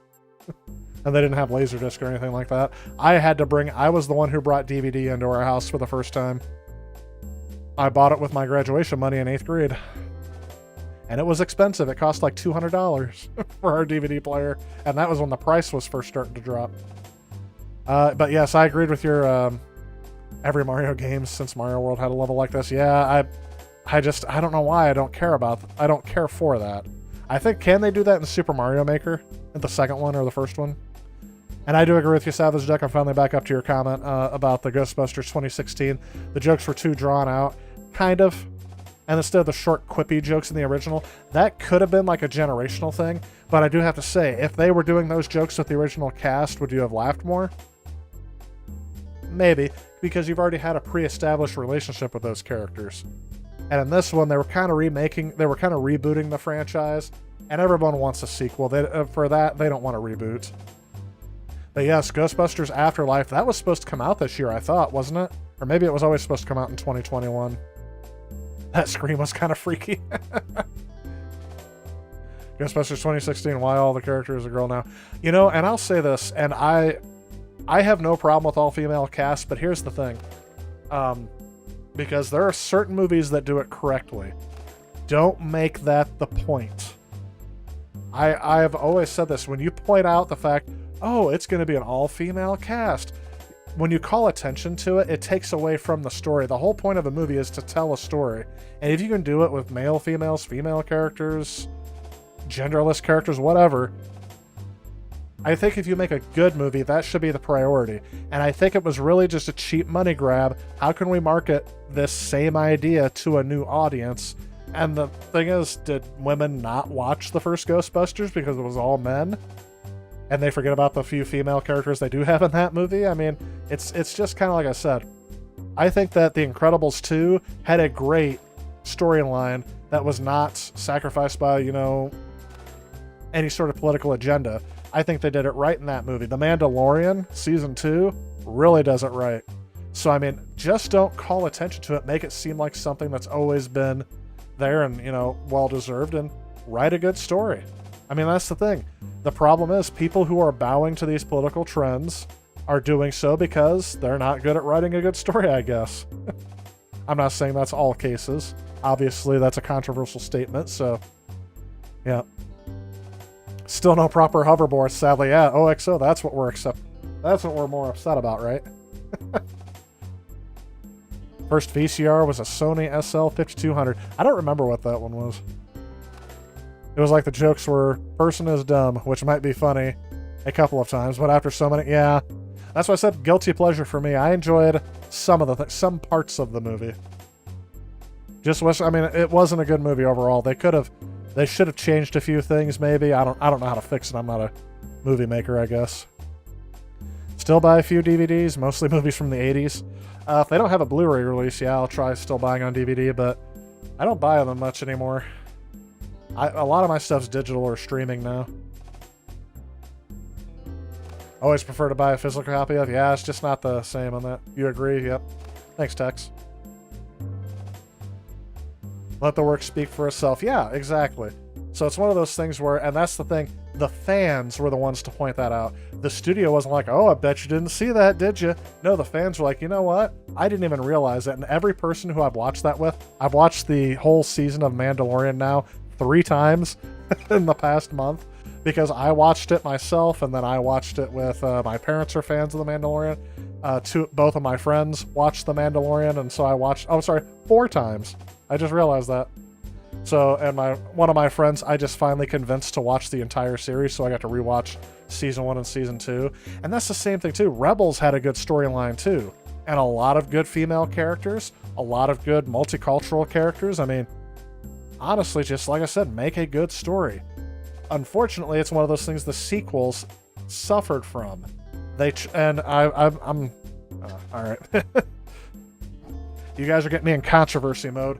Here's the most controversial statement I think I've said about the new sequel trilogy. Number 1, the biggest controversial thing I said is that I like the sequel trilogy, and I said I was one of the few. Thankfully, you guys are, some of you guys said this in the comments. I don't know if I pointed out attention to that I am not one of the few, I guess. I'm just one of the voices that, the few voices that didn't like it are the ones that are complaining the loudest. So it makes it seem like there's a lot of people who didn't like them. But I feel like that's become like a cliche now. Oh, let's hate on the sequel trilogy. The prequel hate kind of got that too. But the second thing is that they remade episode 4, 5, and 6. 7, 8, and 9 is a remake of 4, 5, and 6. I don't know why people stopped with episode 4 and 7. Everyone said, oh, episode 7 was just a remake of episode 4. To tell you the truth, I didn't really notice. I did notice the similarities, but I didn't realize how similar until it was pointed out to me. But episode 5 and episode 8 is almost the same exact story, and I think that's the most controversial thing about episode 8, and why some people didn't like why episode 8 was very divisive. Because so many people, if you ask them which one was the most popular original trilogy movie, it's going to be episode 5. Regardless of what you all think about them, if you did a survey, I would put my guess as episode 5 would be everyone's favorite. And when they remade episode 5 as episode 8, I think that's more what offset people than anything else, why it was so divisive. And if you don't think it's a remake, think about this. In episode 5 or episode 8, same thing. The movie starts out with the rebels fleeing as the enemies have found them, and they're fleeing from their hidden base. The characters split off. Two of them are endlessly pursued by the Empire, while the other main character goes off to receive training from an older, wiser Jedi. At the end, they all come back together in order to save their friends from something they foresee is going to happen to them. I'm just saying, the ending was a bit different because no one gets entrapped in carbonite, but they kind of try to show that helpless feeling like you had in that, and that's kind of where I think they didn't where they failed a bit more than in episode 5. But then episode 7, I'm sorry, not episode 7, episode 6 and 9 have a very similar thing. It's they got to defeat the Emperor again. I don't know how well I can describe that. And episode 9 does have some other things thrown into it because they tried to throw the whole thing in there. But anyway, that's my rant about how they remade the trilogy. And again, they remade the trilogy, but with a strong female character. And a lot of people, I'd never heard this term before in movies until people were trying to describe their displeasure with Rey in the Star Wars trilogy, in the new Star Wars trilogy. The Mary Sue, which is a character which has no depth, is automatically good at everything they do, and is basically an uninteresting character. I don't know. I was well invested with Rey. I know a lot of people had a problem with the ending of episode 9. I will not spoil that for you. And I know a lot of people thought it would have been better if, Kylo had fought to the death or Rey turns evil. Who knows? That's more fan service than anything. Would that have really truly served the story? I mean, honestly, I'm okay. I'm okay with the ending. I'm okay with the name that everyone has a problem with at the end of episode 9. Again, I say everyone, but the loud complaints about it. But this also comes from a perspective of I never thought episodes 7, 8, and 9 were going to happen in my lifetime. I thought George Lucas would be cold dead in the ground before he let them be made, because for a while he said we're going to do a 7, 8, and 9, and then after a while I think he just lost his passion for it. Didn't really feel like he could do it justice. He didn't just want to make them just to make them, because again, he was not really commercially as interested in these movies when he makes them, because he's making money hand over fist with the toys anyway. He doesn't really have to keep making the movies, and he didn't think he could do it justice. So then he started saying, nope, this is it. It ended. And then he did the unthinkable, and he sold it to another movie studio so they can make them. So again, my perspective going into these from a fan since the special edition trilogy, I'm glad that they're just making movies. Why couldn't they just, I'm okay, keep making movies. I don't think that episode 8 is the one that's the messiest to me. Part of it is it's like a troll. There we go. The whole movie is really designed to be a troll, subverting your expectations, and that the movie does too much fan service like that. Episode 1, 2, and 3 was better. I've heard a lot of people say, and my other friend too was like, I think episode 1 was better, and I'm like, well, it all comes down to perspective. Again, going back to the beginning of the stream when I said it takes about 30 years before you can have a worthy historical study of something. I'm saying in 30 years, what are people going to be saying about it? I think the people that grew up with 7, 8, and 9 are going to think they're awesome. I don't know what they're going to think about the original trilogy. They might think, oh, those are kind of dated now. The prequel trilogy is kind of cool, but I think 7, 8, 9 are always going to be the best. Like, I don't know. Is that going to happen? Who knows? So, hashtag delete Jar Jar. E.T. preferred, I preferred Mac. And Me, the ripoff movie? Oh, I'd never seen that. I don't really watch TV or movies often enough. Star Wars theme song sounded like the national anthem. Yes. Oh. Hearing that, and that's the thing. Someone said if there's anything I've learned from the new Star Wars trilogy is that John Williams can always be counted on. He did a good job. Some people said it wasn't his best work. I think it was good. I think he kind of intentionally toned some things down, but you can tell he laid some groundwork for some good themes with that one. I think his masterpiece was with episodes 1, 2, and 3. He was on fire with every single one of those. The Darth Vader theme or the Imperial March from The Empire Strikes Back was a very catchy theme. But other than the Star Wars theme in the first trilogy, again, I don't think it really compares as much to his work on the prequel trilogy. He did an awesome job with that. So you have Mac and Me on Laserdisc. You're a cinephile, aren't you, Icy Pizza Boy? Yep, John Williams, Jerry Goldsmith, James Horner. Yep. I don't know why I know all these composers. I just do. I can probably think Hans Zimmer, some people don't like his scores. I think he does good work in certain areas, and other work should be just forgotten. So he's not as consistent as some of the other ones, but I do like Hans Zimmer's scores as well. There's a composer, Tyler Bates, who I think does good work, but he's not really regarded as a good composer. So, I don't know. Episode 1 is the best in the prequels because it gave us Pod Racer on N64. See? Well, if you think about it, this was also pointed out in another video game video. Alan Silvestri did Back to the Future, yes. That's a good one. But if you look at the prequel trilogy and how many games were based on each of the episodes, it actually declines a lot. There were more games made about Episode 1 than there were about Episode 2. And there were more games made about Episode 2 than there were about Episode 3. I think it goes down like there was 9 games for Episode 1, 5 games for Episode 2, and like only 2 or 3 games for Episode 3. It's not exactly those numbers, but maybe that has something to do with it. And I will say this, Episode 3 is kind of dark. Oh, did anyone see the fan-made level of Anakin slaughtering the younglings? Sorry. I know I got off topic with video games and everything, but maybe that can be, I know if this channel ever takes off enough and I get the chance to, I do want to do a podcast style channel where we discuss movies and things like that. I didn't plan to do any levels in this one, but let's go ahead and get one out of the way. And then this will be the last level of the stream.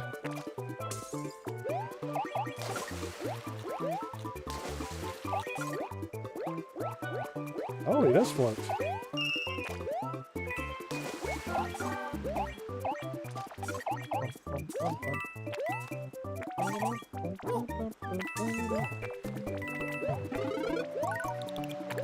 Yep, I'm not caring about those. Oh, but I do need...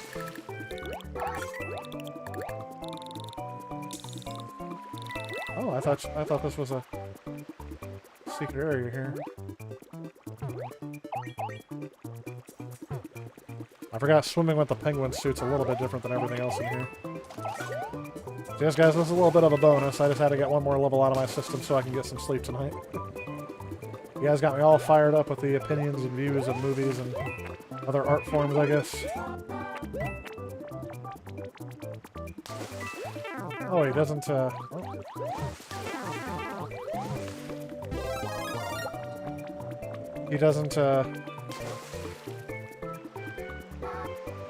He doesn't run on water in the penguin suit. I thought he did.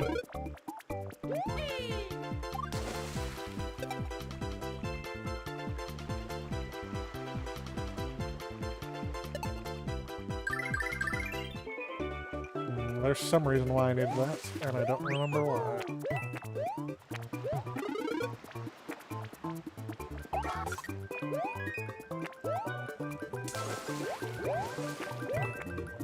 I hear it.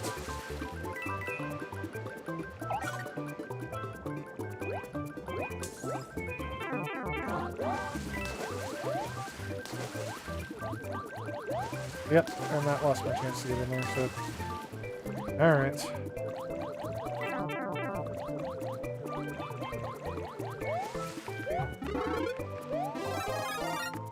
Oh, there's a big one.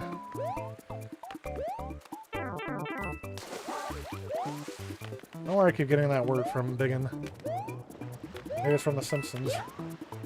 A noble spirit embiggens the smallest man. I never heard the word embiggen until I came to Springfield.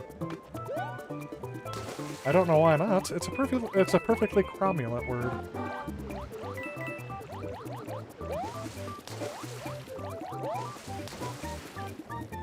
I think The Simpsons has coined more terms in the English language than any other TV show.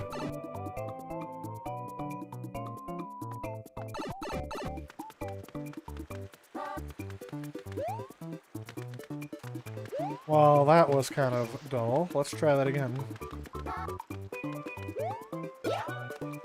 Oh, still didn't make it, but that's alright. I don't need the 1-ups. I got 41 lives.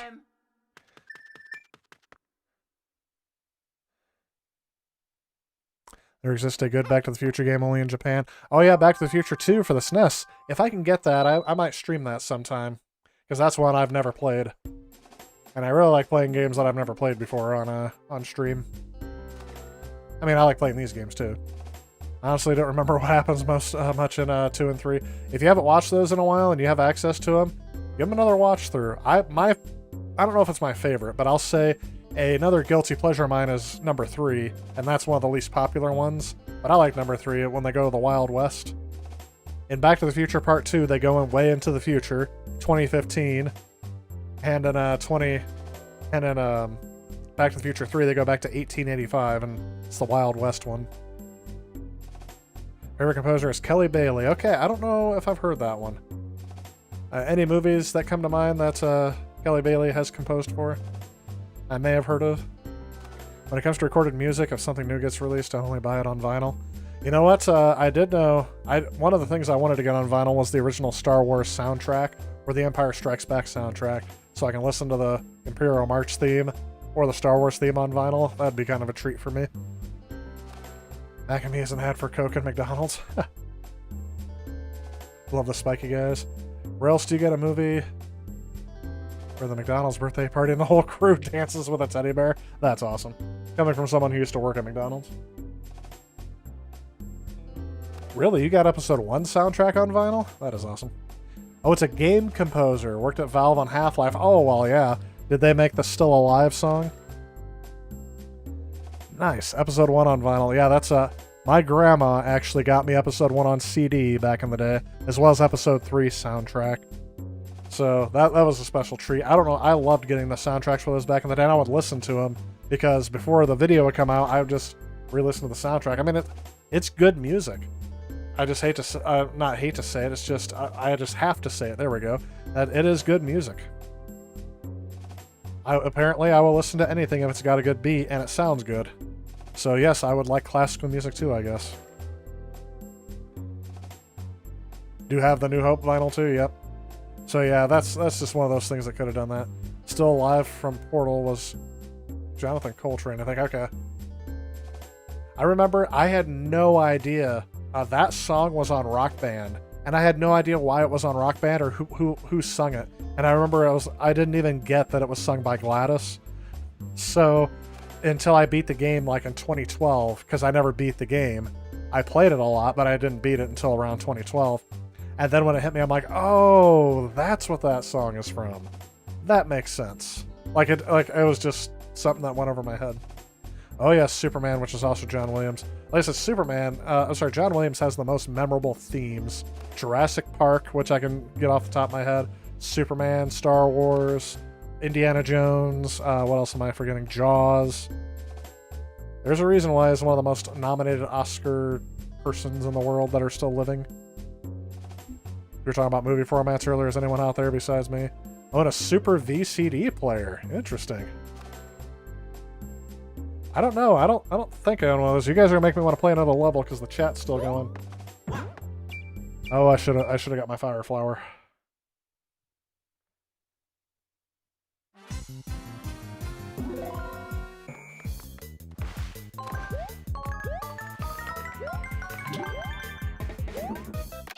Apparently not.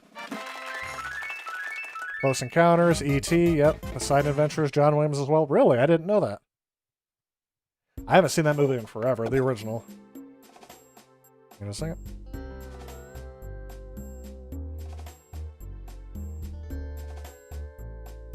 Didn't want you guys hearing that. Had to relieve myself in another way.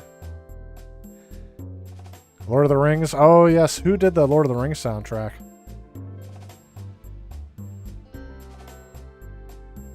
Saturn had the VC on it, but not the SVCD, I don't think. Maybe it had the SVCD in Japan, but I definitely don't remember seeing that in the US. But of course, it was a lot more popular. VCD was a lot more popular in Japan. Isn't that interesting? I had a... Oh, I instantly lost it.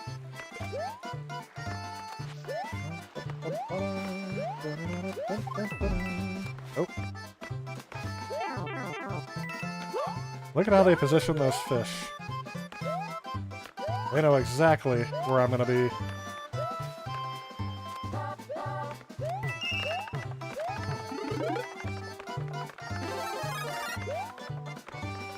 Oh, how I didn't get hit by that fish. is something future generations of gamers will study, I'm sure. This guy complained that the video games always messed him up, but here they're throwing him a bone and every chance they can. And he still complains.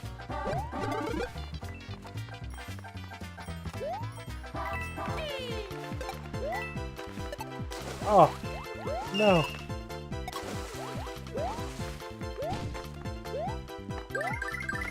Another star? Yes.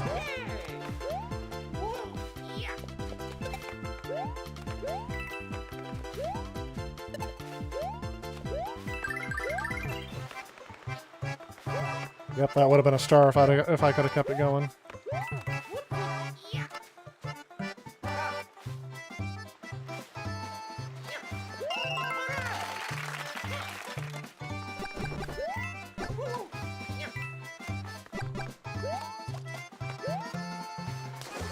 You know what? I don't care about the one-up. I'm getting that. I'm getting that goal. Getting that goal. Howard Shore. Yes, that sounds right. Golden, how are you doing? Welcome to the stream. You caught me towards the end. I keep saying one more level, and I said that for the last 3 levels. We'll see ya. We'll see about... Maybe I'll get to the fortress so I can save, and then we're done. New Super Mario Brothers Wii. Haven't played this since you were 8 or so. I haven't played this in a while either, so... The last time I played it was probably 2012, 2013-ish. Because I got the Wii U after that, and I played New Super Mario Bros. U. If I play Super Mario Bros. U, I'll probably just play U Deluxe on the Switch. If I do that on stream. Kelly Bailey's looking Half-Life 2 games is phenomenal. Oh, when they do the... did she do the Robots song? That was really creepy at the end of that one. Where they do the and they all start singing that song. It's like, oh my gosh.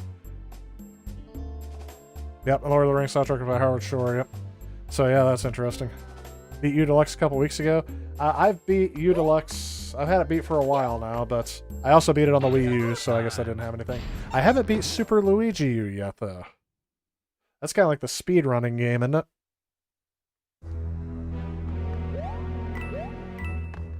Oh no, we're not doing this.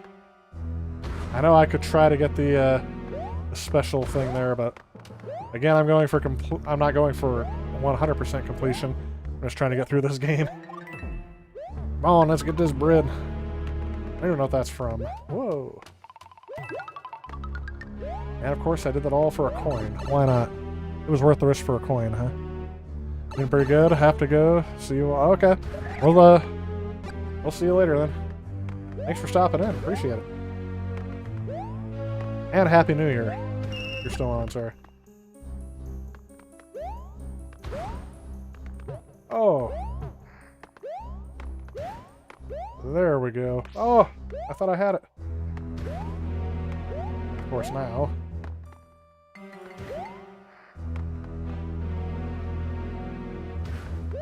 There we go. Missed my jump.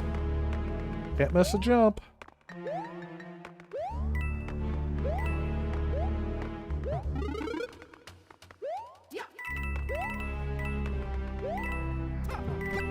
I feel like there should be something hidden over there. Other than coins. Whoa.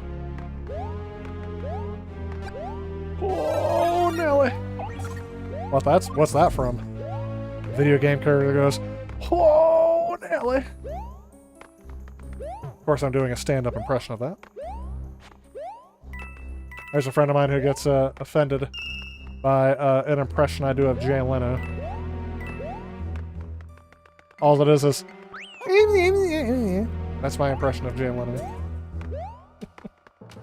And of course, I'm not going to be able to do that impression much longer because most people, even though I do a stand-up impression of him, won't even know who Jay Leno is.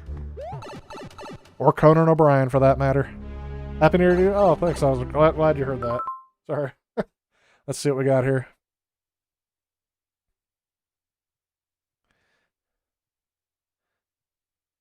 Have I beat or started it? I have not.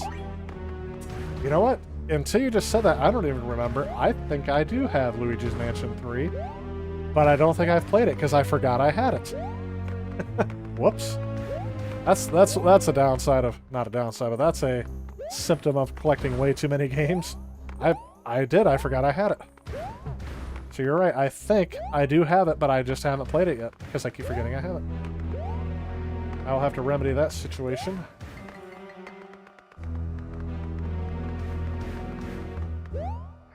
Alright, that's starting to make me mad. Oh, of course. Let's go ahead and do one of those and can just crush the life out of me. And again, those are it's one of those things that are... Oh, now you're going to do these giant boxes. Of course, why not? Why? Nintendo, what are you doing? Oh, you don't like the game? Oh, I forgot there's a coin hidden over there. Oh no, it's over here. Alright, let's see what we got here. Gotta wait until the right one falls, which is this one. And get it. That one really is easier to get. It's just a mind game. Are you going to risk getting killed this close to the end? Can I get a...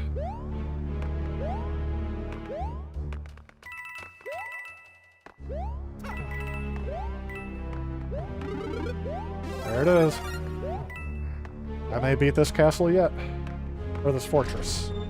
God, this is a fortress of solitude. Oh yeah, think about that. How many people have never heard of Bob Barker?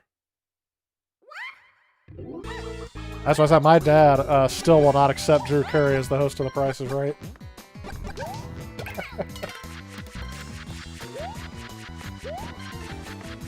Or Barker's Beauties. I joke now. Are they actually called Carey's Cuties, or did I make that term up? And half of the models are now, or I'm sorry, most of the models that I've seen there are now male models. There's that equal gender empowerment.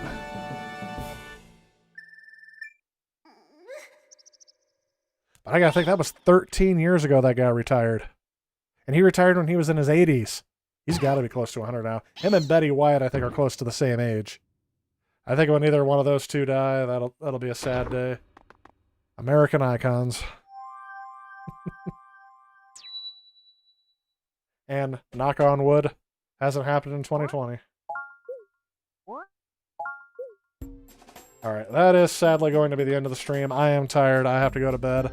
But before I go, I do want to let you know that I've had a lot of fun doing streaming this year. I look forward to bringing you more streams next year. Thank you everyone who's able to show up tonight, even though I started up late. Sorry, it looks like I dropped something on the floor. And yeah, I've had a lot of fun doing the streams this year. This is the most I've ever streamed in a single year. So, oh, Bob Barker's 97 I saw here just real quick. So, yep. Oh, that star card is hard to get because of the blocks, yeah. But yeah, so Happy New Year to you and yours. This is the last stream of the year. I will not be streaming next week as I transition to Sunday nights, which will be Sunday, January 10th. I will have a video this week, though, and another video next week. The video this week, I believe, is... I wasn't able to do a lot of game hunting this year. And last year, I filmed a lot of game hunting because I was actually out and about in between January and February of last year. And December. So I actually am going to feature a game hunt that I thought was too late to feature. But since it's December again, I'm like, well, let's do a game hunting video from December of 2019 when I actually could go out and game hunt. So we're going to do that this Thursday. And then next time I'll see you guys will be in the new year. So take care of yourselves. Have a happy, safe new year 2021. I'm ready for it, whatever you have to bring. So thanks everyone for joining me tonight. And I will see you all in the next one. Have a great night, everyone.